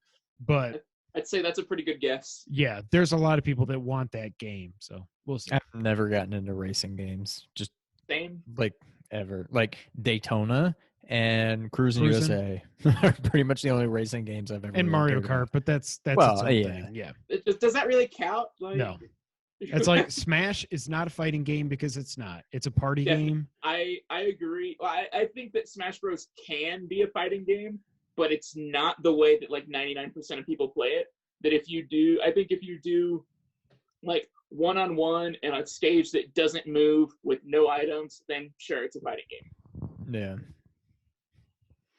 Anyway, All right. Get 5 soon. I just we'll see. Next up, we got some more details on Ghost of Tsushima, which again, it's Tsushima, not Tsushima, which I've been saying it that way and everybody else has. Also, it's just one ghost. There's not multiple ghosts. Some more details came out this week. There are difficulty options, but the game will be, quote, very challenging. No kidding. I could have guessed that by the gameplay. You can freely switch between samurai mode and ghost mode. There is not a morality system, which a lot of people thought there would be, based on the way they were talking about choosing to play as the samurai, which is the honorable route, or as the ghost, which is dishonorable. Also, Sucker Punch in their history with the infamous games and everything, they've always had a morality system, but there's not one in this game. They did confirm again there are no markers. The key focus of the game is exploring the world. This is the biggest game Sucker Punch has ever made. And also the map that we saw in that State of Play presentation is just a small portion of what will be available in the final game. Your main weapon is a katana, but there are other weapons and gadgets that you can get throughout the world. They did also say, this was interesting, that the visuals were inspired by Legend of Zelda and Symphony of the Night. I don't get Symphony at all, because it was a 2D, not even 2.5. It was a 2D game that released in 97. I don't know how the visuals are inspired. And by it's that. like, it's Japan. It's not like this gothic, like exactly. Right. Yeah, I don't get that. Did y'all watch the State of Play? Yeah. I didn't watch it. What, did I miss anything crazy or? No, it was a good. Yeah. It was a good glimpse at what the game actually is, because again, I've hated on Halo Infinite for a while now because they haven't shown any gameplay. It was the same thing with Ghost of Tsushima. It was, I believe last year they did show a quote unquote gameplay video, but it's kind of like how the Xbox whatever their event was called, their Xbox State of Xbox was, that all those games, none of them were I don't really remember what it's called. Yeah. Inside Xbox, that's what it was. That's right. But none of them really showed gameplay. But this was the first time we actually got to see Ghost being played, and it's gorgeous. It is beautiful. And it looks brutal, but like I'm not sold on this game yet. If it comes out, like I said last week, if it comes out and it's like a 95 on Metacritic, okay, I'm going to get it. But right now, I feel like a lot of people are building it up to be this like revolutionary gameplay experience, and I don't think from what they've shown so far that it's going to be that. I didn't watch it. I didn't really feel the need to watch it. I know I pretty certain I'm going to get it. The entire reason I own my PS4 is to play PS4 exclusives. Pretty much everything else I get on Xbox. That just if I mean it's made by Sucker Punch. That I feel like it's almost guaranteed to be good. Did you play the Infamous games? I never did. They're on my list. Okay. my endless list. I might get to them this year or next year or 5 years from now. Gotta love backlogs. Yep. So yeah, I don't know. There was nothing in these new details that made me say, yeah, I'm in, or no, I'm not. I think this is one of those, I'm going to wait for the review embargo. And if it's great, hey, I just had my 5-year anniversary at work, so I've got some Amazon gift cards. I'll probably end up playing it, but I'm really going to be interested to hear what people say about how the game plays more than what the scores are, going back to what we talked about at the beginning of the podcast. Like, right. I want to know if it's a Kevin game, I'm in. If it's not, then I'm not. Like Sekiro, I never jumped in there because I love Bloodborne, and I would love to predict Bloodborne 2 for launch, but it's not happening. No. If it's that difficult, I don't think I'm going to want to get it for full price at launch, is what I'm thinking. Yeah, I have no doubt that it's going to be good, but it's got to be like to win me over. I feel like it's got to be like an all-timer. Like it needs to come out and people are just like, oh my God, this blows Final Fantasy VII out of the water. This is game of the year. There's never been anything like this, blah, blah, blah, blah, blah, blah, blah. So, then maybe you'll win me over, but I don't know. It doesn't seem like it's for me. So I do have a question for y'all. I felt like Sony had been very silent about this game for a while, and they pushed the release date for it right. Like now, The Last of Us Part 2 comes out a month before it. Yeah. So are they like, what do y'all think about that? Like, are they asking for Ghost of Tsushima to just not sell? Like That's what's that's what Colin's been saying for a while. Like he's excited to play the game, but he thinks that he thinks Sony is not confident in this game, and he doesn't even speak to anybody at Sony anymore because they've disavowed him, whatever. He kind of thinks that what you should have done is leave Ghost in their original release date and bump Last of Us to July. That way you've kind of got your leadoff hitter going first and your cleanup hitter going after. And I don't want to just say what Colin says, I think, but I kind of agree with him that like The Last of Us I feel like it's going to swallow this game whole. And I feel like a month after release, people are still going to be talking about The Last of Us. Definitely. And yeah, I don't agree with the way that they're releasing this game. I almost think they should have just pushed one or the other to be a PS5 launch game so that the other Probably one has Ghost. time to breathe. Yeah, exactly. Yeah. All right, next up, the new Call of Duty game apparently is called Call of Duty: Black Ops: Cold War. They're taking lessons from Star Wars. There, how many colons? Now I'm making up the colons, but like you have to call it Call of Duty: Black Ops. And I think if it's Black Ops Cold War, it doesn't make sense, but whatever. This comes from Eurogamer. This fall's Call Sorry, go ahead. This fall's Call of Duty game is called Call of Duty Black Ops Cold War. So they're saying there's not a colon after Ops. According to a leak backed up by Eurogamer's own sources. Call of Duty leaker Okami posted a mocked-up box cover with a correct title on Twitter last night. This was a few days ago. It's fair to say this isn't the artwork you'll see later this year, but the title is on the money. As the name suggests, Treyarch's Black Ops series is returning to its roots with a historical setting. Treyarch's series began in the 1960s before leaping into the future for its sequels, when it jumped the shark. That's me editorializing. It's a similar situation to Infinity Ward's Modern Warfare, which after several sequels got a soft reboot last year. As Eurogamer reported yesterday, a few days ago, Call of Duty Battle Royale Warzone has begun a set of teases to do with its locked bunkers, which will slowly hint at a Cold War setting over time. There's more to come there before Activision makes Cold War official, though of course players have already glitched through walls and seen some of what is in store, including a Cold War era spy plane. The setting is not a huge surprise then, but it's more interesting reveal than what we're used to. After all, Call of Duty always leaks every year. This will be the 5th major Black Ops game from Treyarch, just 2 years after the last. One of my favorite things about Call of Duty 4, stylized as Call of Duty I, was that Christian Donlan visited the British Museum to talk about why it was I and not IV. Oh, okay. Did you write that, Sean, or was that what I copied and pasted? I haven't touched that. Activision declined to comment when contacted. So I will say this: out of the two of us, at least, I'm more into Call of Duty than Sean is. Black Ops to this day, the original Black Ops in 2010, I think, is still my favorite campaign ever in a Call of Duty game. Modern Warfare 2019 was close. Modern Warfare 2 is right up there as well. I'm excited for this because of how much I loved the first game. But I mean, I think we've known for a while that this was going to be a Black Ops reboot, like Modern Warfare 2019 was a Modern Warfare reboot. So it is a Black Ops reboot. Yeah. Like first. Okay, that does kind of make sense. But then why not just call it Black Ops, like Call of Duty Black Ops, like or just or call it Cold War? Like, I don't know why it's got to be Black Ops Cold War. Because I don't not realizing that it was a reboot of the Black Ops series. I feel like they should have just called it Call of Duty Cold War. Like, do any of the other ones take place during the Cold War? No, just Black Ops. Yep. Okay. Sean, are you jazzed for a new Call of Duty game?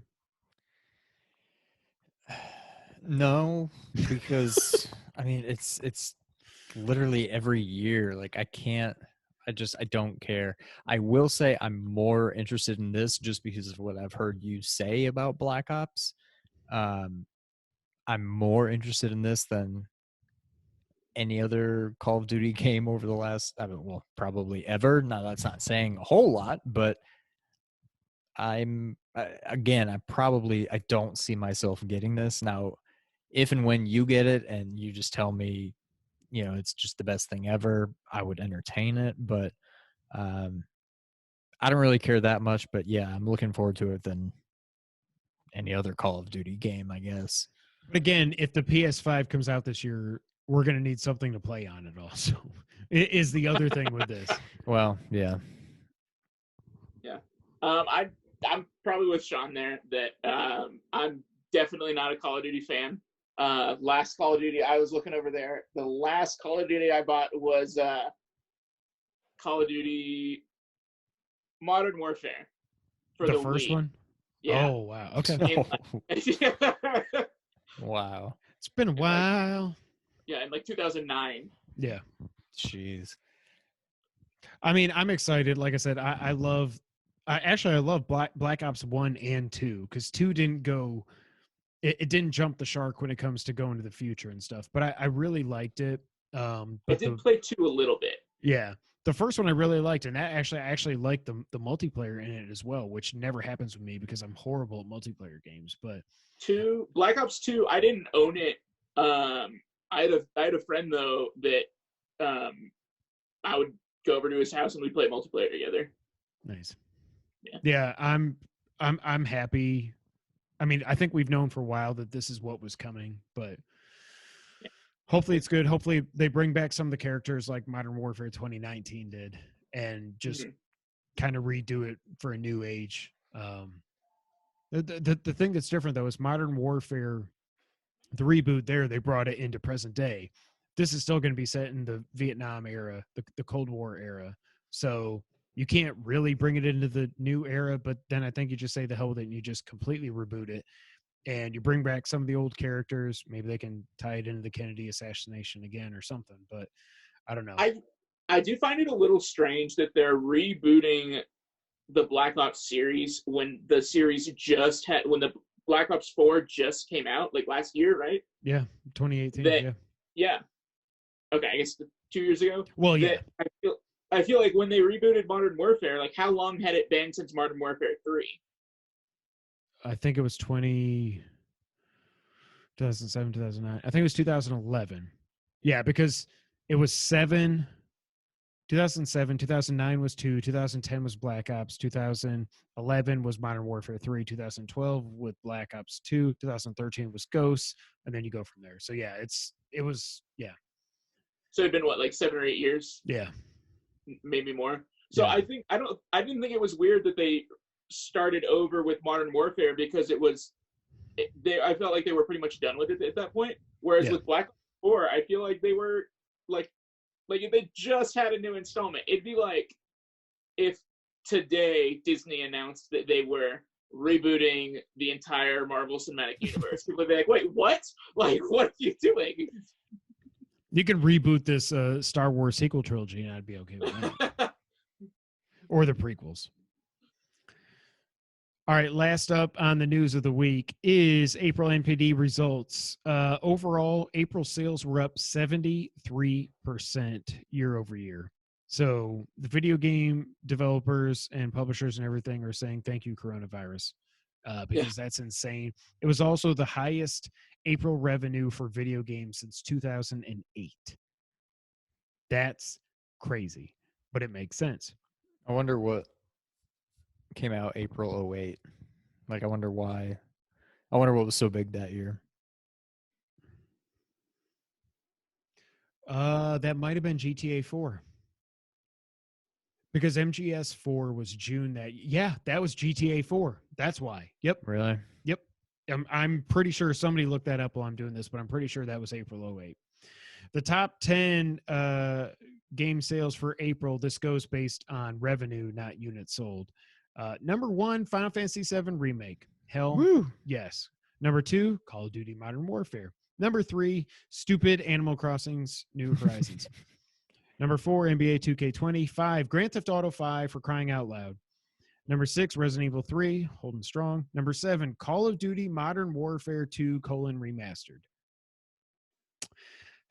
Number 8, MLB The Show. That blows my mind. Number 9, Madden NFL 20. No kidding, it's EA Sports. I don't know why that's in brackets there. And then number 10, Red Dead Redemption 2. Not only did Final Fantasy VII lead the month in sales, it had a ridiculously impressive opening period.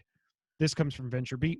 Final Fantasy VII Remake was the best-selling game of April and instantly becomes the number 3 best-selling game year-to-date. Final Fantasy VII Remake is currently the best-selling game of 2020 on PlayStation 4. Square Enix's massive reimagining of the PlayStation Classic is also setting new highs for the franchise. Final Fantasy VII Remake sets a new launch month Final Fantasy franchise sales record in both unit and dollar sales. Both records were previously held by Final Fantasy 15, which launched in the December 2016 tracking period. It launched, I think, Sean, it was like the last day of November, I think, which is why it counts towards November or towards December. Sorry. Top 10 year to date. You guys want to guess what number 1 is? Animal Crossing. James? I was going to guess the same thing. Call of Duty Modern Warfare. Oh, Wow. So just that would think, have been my second guess. just think of this. Animal Crossing has sold at least probably by now 15, 16 million games.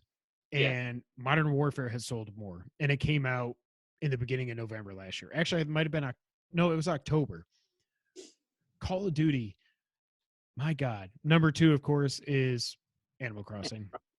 Number 3 is, like we said already, Final Fantasy VII Remake. Number 4, NBA 2K20, which just blows my mind. I guess people really want basketball since we can't watch it.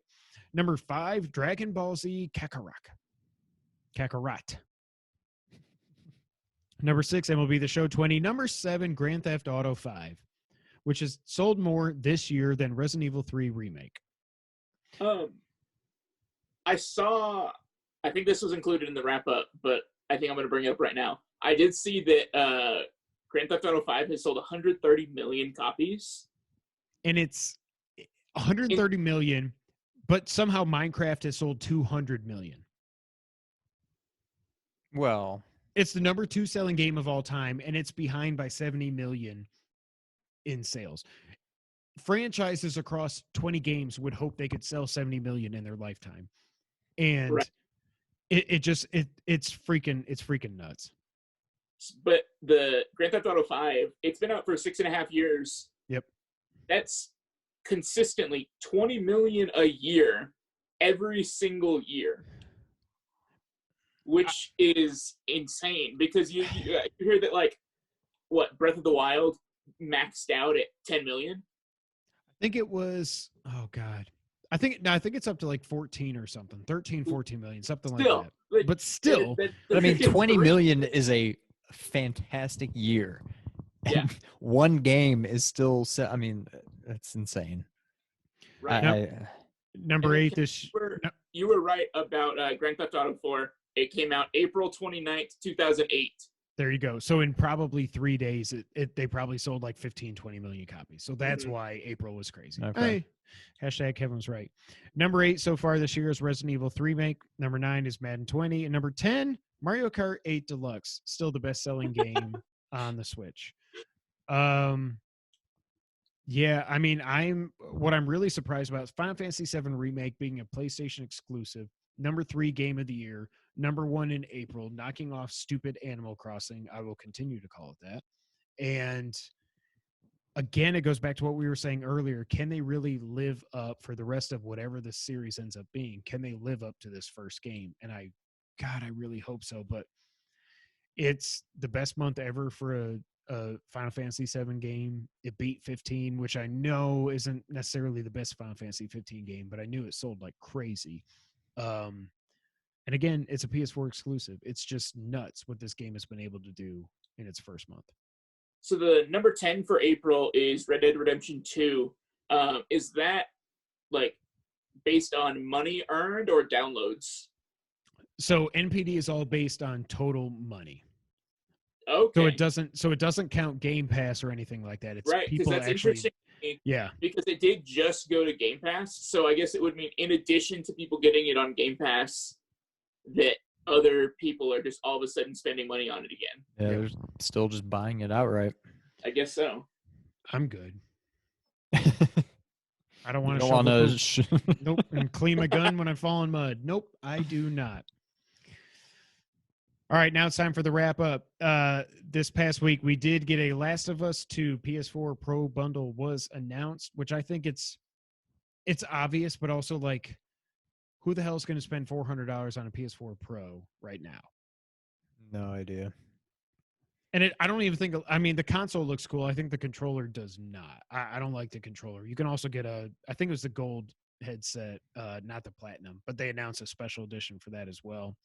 Like James said, GTA 5 is over 130 million sold. I love that game. It's probably in my top 10, if not right outside of it all time. It's the game I've spent the most hours in, if you don't count Street Fighter 2 across all its, iterations growing up and then with the anniversary collection and everything. But GTA 5 just will never, ever die.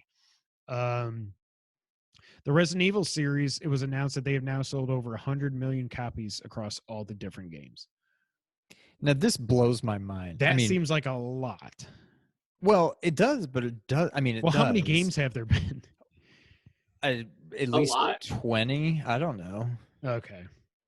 Well, but I mean, way over 20. If you count that, like, the Resident Evil 1 came out on PlayStation and Saturn, and 2 came out on PlayStation, maybe Saturn, N64. Like, no, not Saturn, but yeah. I mean, that's a lot, but if all those same games combined sell an additional 30 million, they'd be tied with Grand Theft Auto 5. Well, that's what I was going to say. Nuts, like, yeah. Resident Evil has so many titles, so many remakes, games coming out on multiple systems over 4 different generations now, and it's hugely successful. And the entire series has been outsold by 30 million by GTA 5. Like, how is that possible? I mean, it's very much possible, but it just blows my mind. I don't know. I don't get it. I'm trying to look up how many copies GTA 4 sold. I think it was like 20 or 30 million, which is amazing. I'm never going to find this sales. And then I think the numbers for Grand Theft Auto 5, that doesn't even include, I played it on Game Pass. So right. I wasn't even included in there. Right. Yeah. Which you probably have so many more that way. I'm trying to see if I can find it real quick. Over 25 million. GTA 4 sold over 25 million by 2013. So you got to say it's at least over 30 million by now. And it still got dwarfed by 5. And I think 5's a much better game, but still any game sells 30 million copies, you're pooping out money. So similar to the Last of Us 2 bundle, Iron Man VR got a PSVR bundle that was announced for $349.99, which includes a camera and 2 Move controllers and the game. The big thing there is the Move controllers, which are still for some reason impossible to find. Also, there is an Iron Man VR demo. Sean, you should play this. You got to hook everything up. I just want to know if it's any good or not. I've heard. Yeah. I saw from someone on Twitter that it's surprisingly good. That like. Isn't it just like it's like a rail shooter, right? Yeah. Aren't you just? I don't know. Yeah. I don't even know. I mean, it's cool to be Iron Man, but at the same time, the game itself, it's just like pew pew pew pew pew pew pew pew pew pew pew Yeah. pew pew pew pew. Like it just doesn't. I don't know.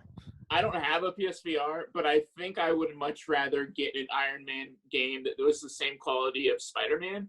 Yes. That was made like maybe even make a Sony Marvel Cinematic video game universe. I don't know. Like, Well, you could always just play Anthem, which is awesome. I played it for a half hour and uninstalled it. So, yeah, which one of my consoles should I break? Should I break trying to play that? Yeah.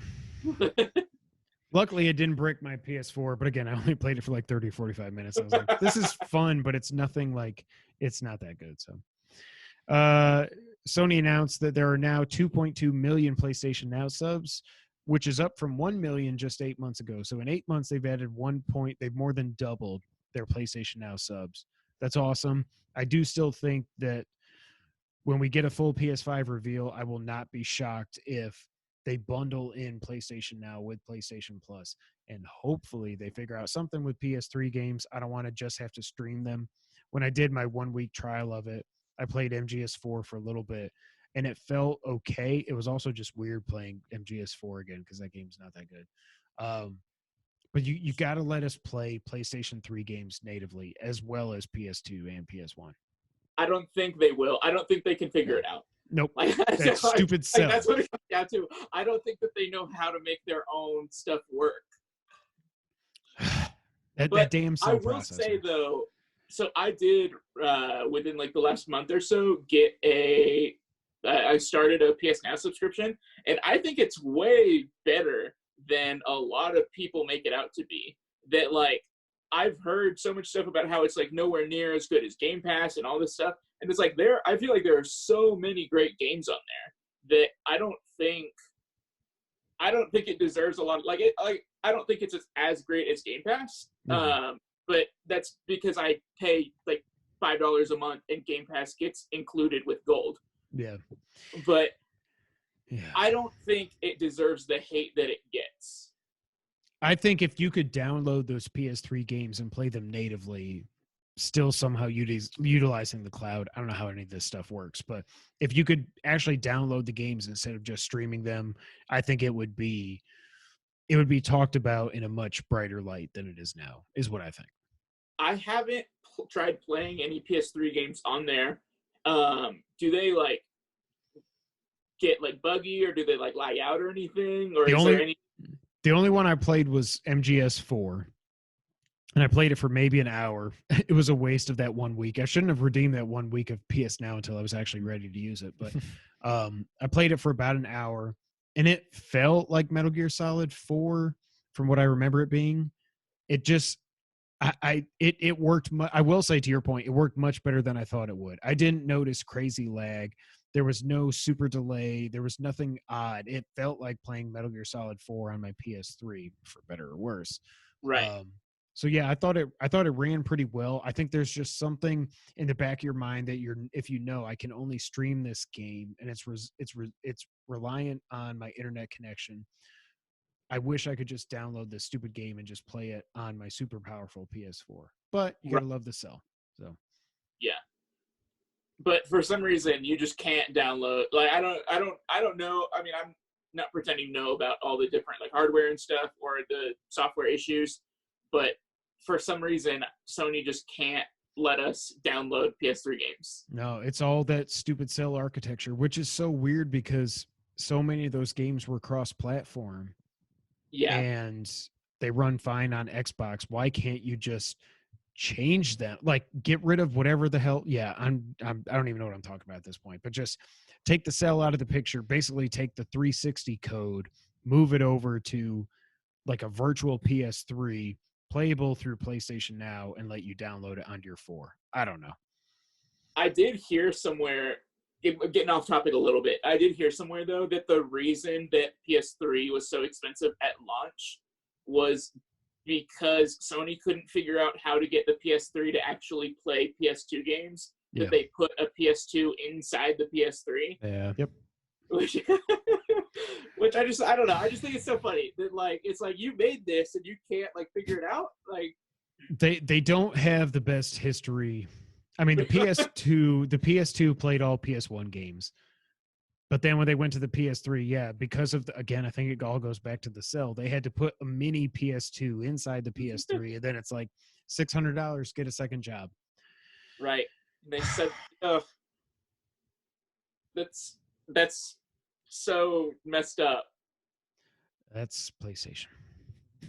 Speaking of PS3, this leaked on YouTube this past week. There was a full playable version of Gears of War 3 on PlayStation 3, and it was actually real. Now, this goes back to the era before Gears was purchased by Microsoft. This is when Epic still owned the IP.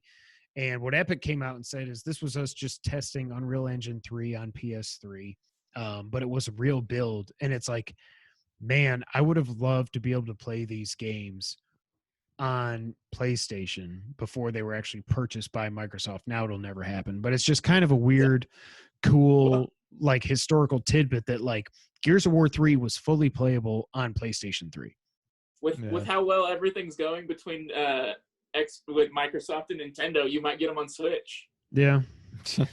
I mean, my kids have an Xbox One. They play it all day. So like, I do really want to play through all 5 Gears games. I think that's my biggest what if when it comes to my history in gaming.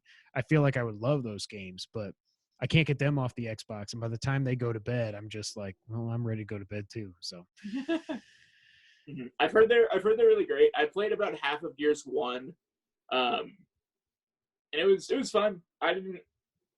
Maybe I'm just missing it. Maybe I need to keep playing some of the other games to figure out what everybody loves about them though. Yeah. I don't know. Well, that's it for the wrap up. And now it is time for the first time in a while. James, are you ready? I think so. Sean, it's that time of the week when we play the just go with it. Okay. Wait, just go with it. Okay. Okay. It's the back of the box challenge, So because slow. I'm waiting for you, and then I'm like, and then you're waiting for me, so I get Which even makes more it go. delayed. It's the back. back. It's like our internet was not buffering. That was just Zoom we're delay. If it helps, I did hear both of you at about the same time. Oh, okay. Well, Really? all right. So next time we need to just go with it. The back of the box challenge is how we end the podcast here. Sometimes on the Two Player Co-op podcast, what we do is we take a look at a previously released retail game. We flip that box around and we read the back of the box aloud to the other players. In this case, we bleep out any pertinent information that would give the game away or make it way too obvious. Then the other players get to ask some questions and try to figure out the game without getting stumped. That's the back of the box challenge, and that's what we're going to do now. James, I'm scared to death, but I'm going to let you go first. I made sure to choose something that I thought y'all would get. All right, don't embarrass us. But also, Oh God. there's part of me that's worried that you might not get it. Well, because I wanted to choose a game that I actually have. And I looked at the back of my games, and I the first one I chose was like Legend of Zelda Twilight Princess, and I looked at the back of it, and it said, Link's biggest adventure yet, and that was it. And it's like, okay, blank, great. blank, We're gonna have to blankety go blank, a little blank. further Yeah. back. All right. Evil waits below the surface. Something sinister lurks below the depths of planet Blank. Blank is the only one who can destroy this evil, but first it must be found. Explore the enormous regions of Blank, from the frozen Blank to the crumbling Blank. Use all the technological upgrades to Blink's Blink, including the Blink and Blink. Wield powerful weapons like the Blink and Blink as you take on the Blinks and their legions. I have an idea. Okay. Okay. I don't know about the exact title, like the exact game. Is this a Metroid game? It is. Is it Metroid Prime 1? Yes. See, I told you. I'm like, wait, Holy you're crap! going to a planet blank and you're going under the surface and upgrading your blank. And I'm like, By the way, wait. So I saw a tweet from Bernardo today. yeah. Supposedly it's actually happening in June. And if that happens, first off, I feel like there's. I don't want to I get my still hopes think it's up. coming, but I can't imagine Nintendo will just be like, "Hey, by the way, it's Metroid out Prime today." Trilogy is Yeah. out next month, or it's out." I mean, Right. it'll be next month, this month, here soon. So Oh my god, I hope. Oh my god, They'll I hope just it's real. put it on the eShop and not announce anything. Yeah. yeah, just stealth drop it. Oh, I want to play them so bad. God, I haven't touched those games for 1 second. And again, along with Gears, that's like a big miss for They're me. so The good. I mean, honestly, I think first- 1 is the best. I agree. I think 1 is the best. I remember 2 being like okay, but like different, and then 3, they changed up some stuff that like you didn't keep all your guns the whole game. That you like the new stuff that you got replaced what you already had, which I wasn't a huge fan of, but it was still good. 2 always felt like one of those weird. It's kind of like when you have a Zelda game that doesn't have Ganon and doesn't take place in Hyrule. It's like that kind of thing. Like, yeah, it's Metroid, but it's not really It's, I don't know. Yeah, I get what you're saying. Yeah, that's why I still think the first one was the best. I do think that overall it's a really good trilogy. That like in the first one you see the creation of what you end up fighting for the next basically 2 games. Right. Well, not so much in the second game, but then in the third game you kind of see the whole trilogy kind of come together, which I did think was really cool. Yeah. Oh God, I can't wait, man. If we over the next month or two, if we get a Prime trilogy and Mario All Stars 2, I think Mario. My prediction is Mario is October. Is what I think. I think it'll be. You think it's that far off? Before the new consoles launch? Yeah, because wasn't Galaxy or not Galaxy? Odyssey was October, I think, or was it August? Yeah. It was October. It came out the same day as like Assassin's Creed and Call of Duty or something. It was a crazy day. It came out the same day as Assassin's Creed Origins. Okay. Yeah. If we do that, Nintendo, yeah. All right, Sean, I'm gonna go next. Okay. James, I don't know. I won't. It's okay. I'll still ask all the usual questions I'll ask. Sean, that's a little bit of a hint for you, but I've wanted to do this one for a while. Akari Warriors. No, that was too obvious. But I feel like I've done this one in the past. All right. You and blank, the legendary warrior of Argul, must defeat the evil king and his army of dangerous beasts. With powers and weapons from the Endora war gods, you go into battle with blank. It's up to you. The enemies are strong, the terrain treacherous, and the challenge is difficult. This is actually a pretty good back of the box. The sun is setting, and blank is depending on you. Blank's exploits were once confined to arcades. Well, I didn't know that. But now he is battling the forces of evil everywhere. Join forces with blank. I feel like that said a lot and then also Not nothing much. at all. It's an NES game. Yes. NES? I don't know anything. I just know the questions y'all always ask. Yeah. Wait, Yeah. so it's NES. NES. Ugh. Um, First in a series, or is it part of a series? I don't know, but I don't think so. was it like NES exclusive, not like multi-platform? As far as I know, yeah.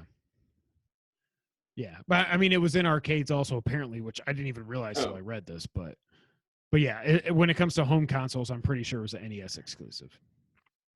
Is this Everything I bleeped out is the name of the game. I will say that. is it like a side scroller? I thought it was only a side scroller, but it looks like there's some top down moments as well.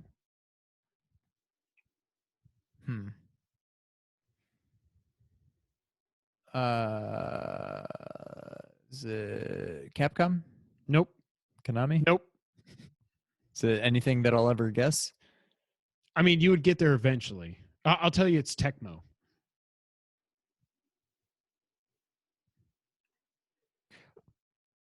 There's some Uh-huh. weird Uh-huh. game that Tecmo that that I I'm used always to bring like, up wait, a lot. Tecmo made that? Well, I don't think you're thinking about that with this.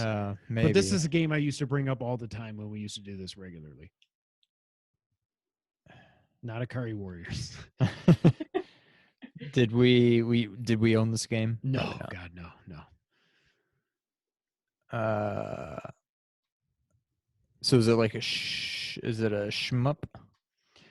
I really don't know what the hell you do in this game. I don't think it's a shmup.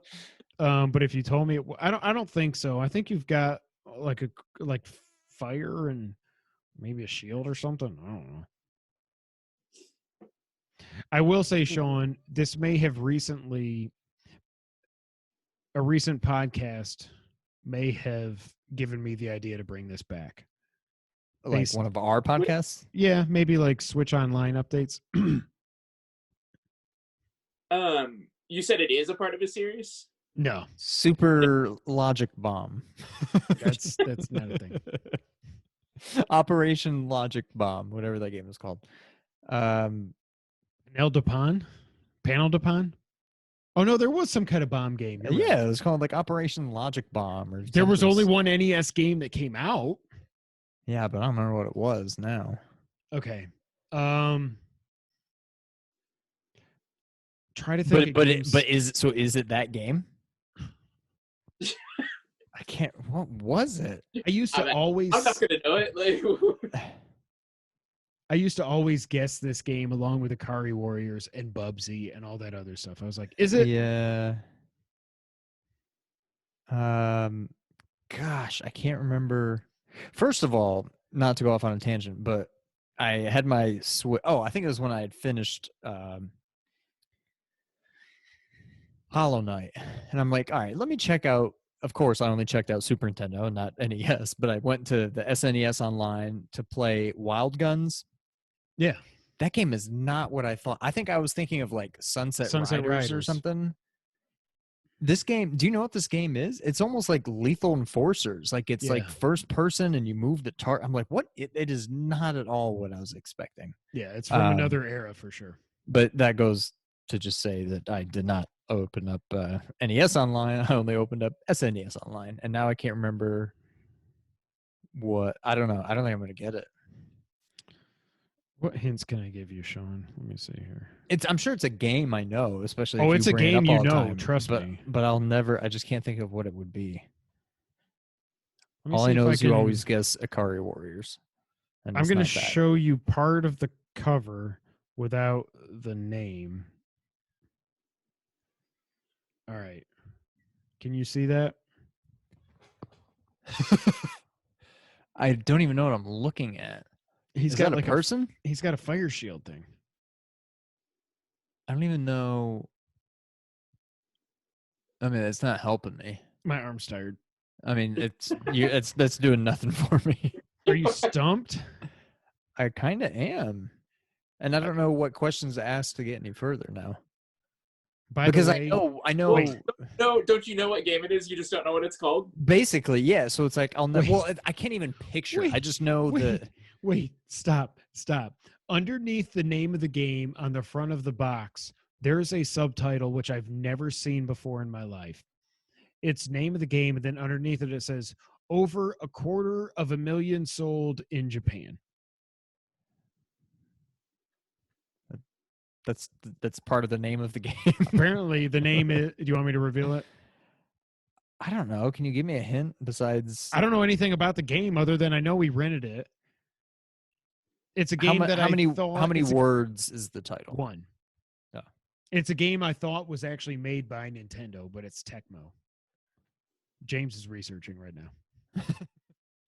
I mean, I'm not going to tell you what it is. So I can't. What's I it just start know with? I'm not ever going to get it. It starts with an R. Rygar. Yeah. Is that what it is? So is it like a Contra kind of game? No, it's like a.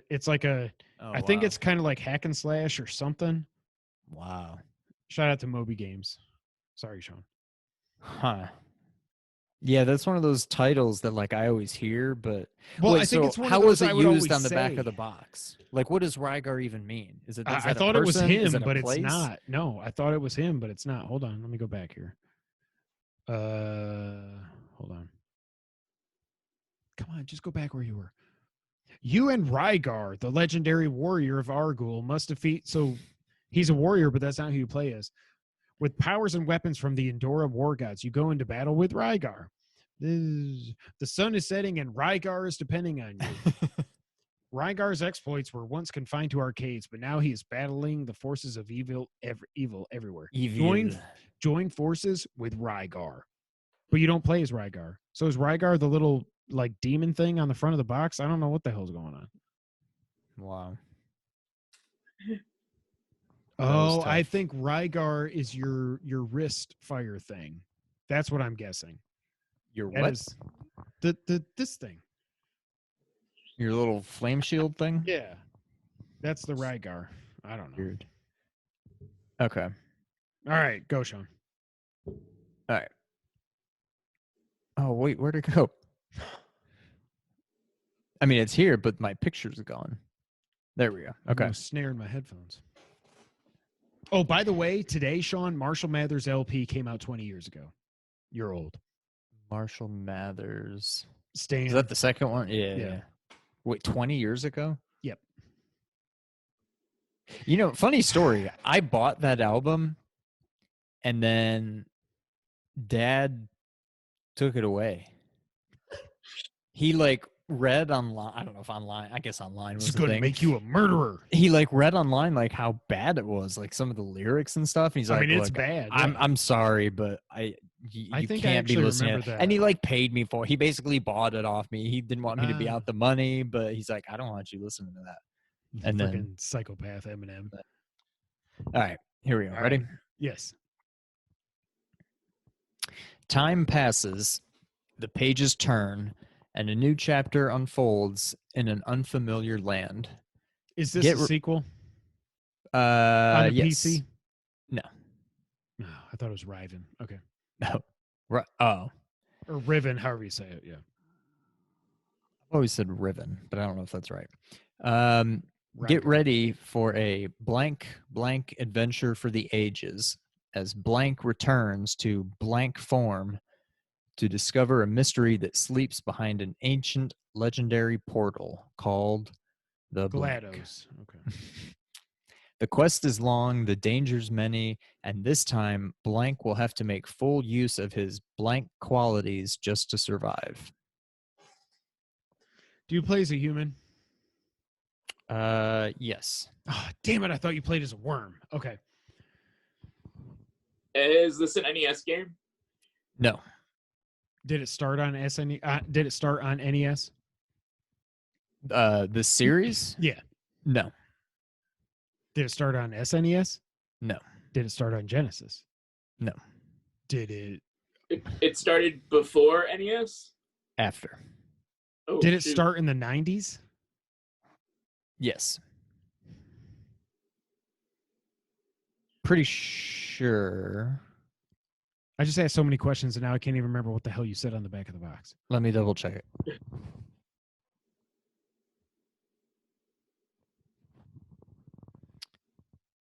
Oh, no, 2000. Okay, James, you might can help me here. You were almost born then. So was it a N64 game? The first in the series, yes. Okay, wait a minute. What was 2000? No idea. That was when the first one came out. The Okay. question was asked, did the series start in the 90s? Okay, Technically, gotcha. the series started in the 2000s. And it was on N64? The first in the series, yes. Okay, Is this the first in the series? This is not. Is this a Nintendo IP? Yes. does it start with a P? Yes. Is this a Pikmin game? No. I was going to say, oh, I know what it is. Oh! Mario. Is this an RPG? Yep. You Is got, this well, Paper Mario and whatever the subtitle is? Is this what a that 1,000-Year Door? That is right. You got it. Yes. Time passes, the pages turn, a new chapter unfolds in an unfamiliar land. Get ready for a two-dimensional role-playing adventure for the ages as Mario returns to paper form to discover mystery, the blah, blah, blah, behind the 1,000-year door. The quest is long, the dangers many, and this time Mario will have to make full use of his papery qualities just to survive. James, have you played any of these games? I have not, but I'm probably gonna get the one that comes out on Switch soon. It looks so cool. This one, the 1,000-year door. So Paper Mario was good. It's almost like proof of concept. Like it was, I don't know. It was a good game. I've heard This game, to me, the 1,000-year door, the GameCube one, like perfected Paper Mario. I think it is so freaking good. I've heard it's so good. Have there been more since then? There was one on the Wii that was kind of weird. It was one where it's like 2D, like platform, but then you can hit a button and the screen turns 90 degrees. So now you're looking down the way you were just going, so it turns to 3D. Then there was one on the 3DS, which was okay. And then there was one that I completely missed out on, where it was like the crossover between Paper Mario and Mario and Luigi, I think. Unless I just made that up. I think that existed. No, you're right. I think it came out on 3DS a few years ago. Yeah. Yeah. And Mario then and Luigi Paper Jam. There it is. Yep. that's the one. Yep. And now, now the new one on the Switch. To me, this is by far the best one. I'm hoping the Switch one is good, but I just don't know. But to me, this one is Hopefully. awesome. I think even you would like this, Kevin. Just as I keep saying, I know, but you would like Mario RPG, like Super Nintendo. I think you would like this game. This whole ring dynamic battle thing just makes me nervous. But see, this one is it feels so- like a tactics but game. this one is so straightforward. It's Oh, like you're saying sorry. No, I'm saying okay. The this, 1,000-year door. GameCube. Okay. Yeah. It's just very like it's your turn to attack. You can jump or you can use your hammer. And it's Yeah. not totally passive where you're just like, okay, jump. Like there's a timing aspect. And if you hit jump, right, when you land on the guy, it does like double damage. So you're always like kind of engaged and you're trying to do stuff. So it's still turn-based and menu-driven, but there's like other inputs you can do. And it's so much fun. Cool. All right. I don't know well, how you would play it. I don't know where you play GameCube games you now. can't. I don't even know if you can emulate them, but yeah. You probably can. Yeah. I'm gonna see if I can find it on Amazon. I might buy it right now. It's so good. If you can pick it up. Well, because I still have my GameCube. I just used it to play Four Sword Adventures. Oh, duh, that's right. Yeah. Yeah. Yeah, if you can find this game, pick it up for sure. Sweet. All right. Ladies and gentlemen, that's it for episode 184 of the Two Player Co-op Podcast. Thank you all so much for being here. As you know, you can always find us at nerd901.com, where they're connecting nerds across the Mid-South and the multiverse. St. Jude Played Live is still going on. They're knocking out of the park at twitch.tv/nerd901. So make sure you go out there and check those guys out. Also, Ernie, the Blur Without Fear, is over at youtube.com/Blur Without Fear, and he is also knocking it out of the park at all times. You can find us on Twitter. I'm at Kevin White 24. He's at Real Sean White. Together we're at 2player_co-op. Also, check out James over on Twitter at James_Solar. Patreon, Twitch, everything else. You know the whole thing. That's really it, James. I just want to say thank you so much for coming on. Yeah, it's been a blast. Thank you. Thanks for having me. This was so much fun. It's been a long time coming, and I hope you enjoyed as much as we did. We loved having you on. Definitely want to have you on again in the future. And Yeah, definitely. This was great. So thank you so much for being here, my man. Sean, until the next time, Go ahead and take us out. Thank you for playing.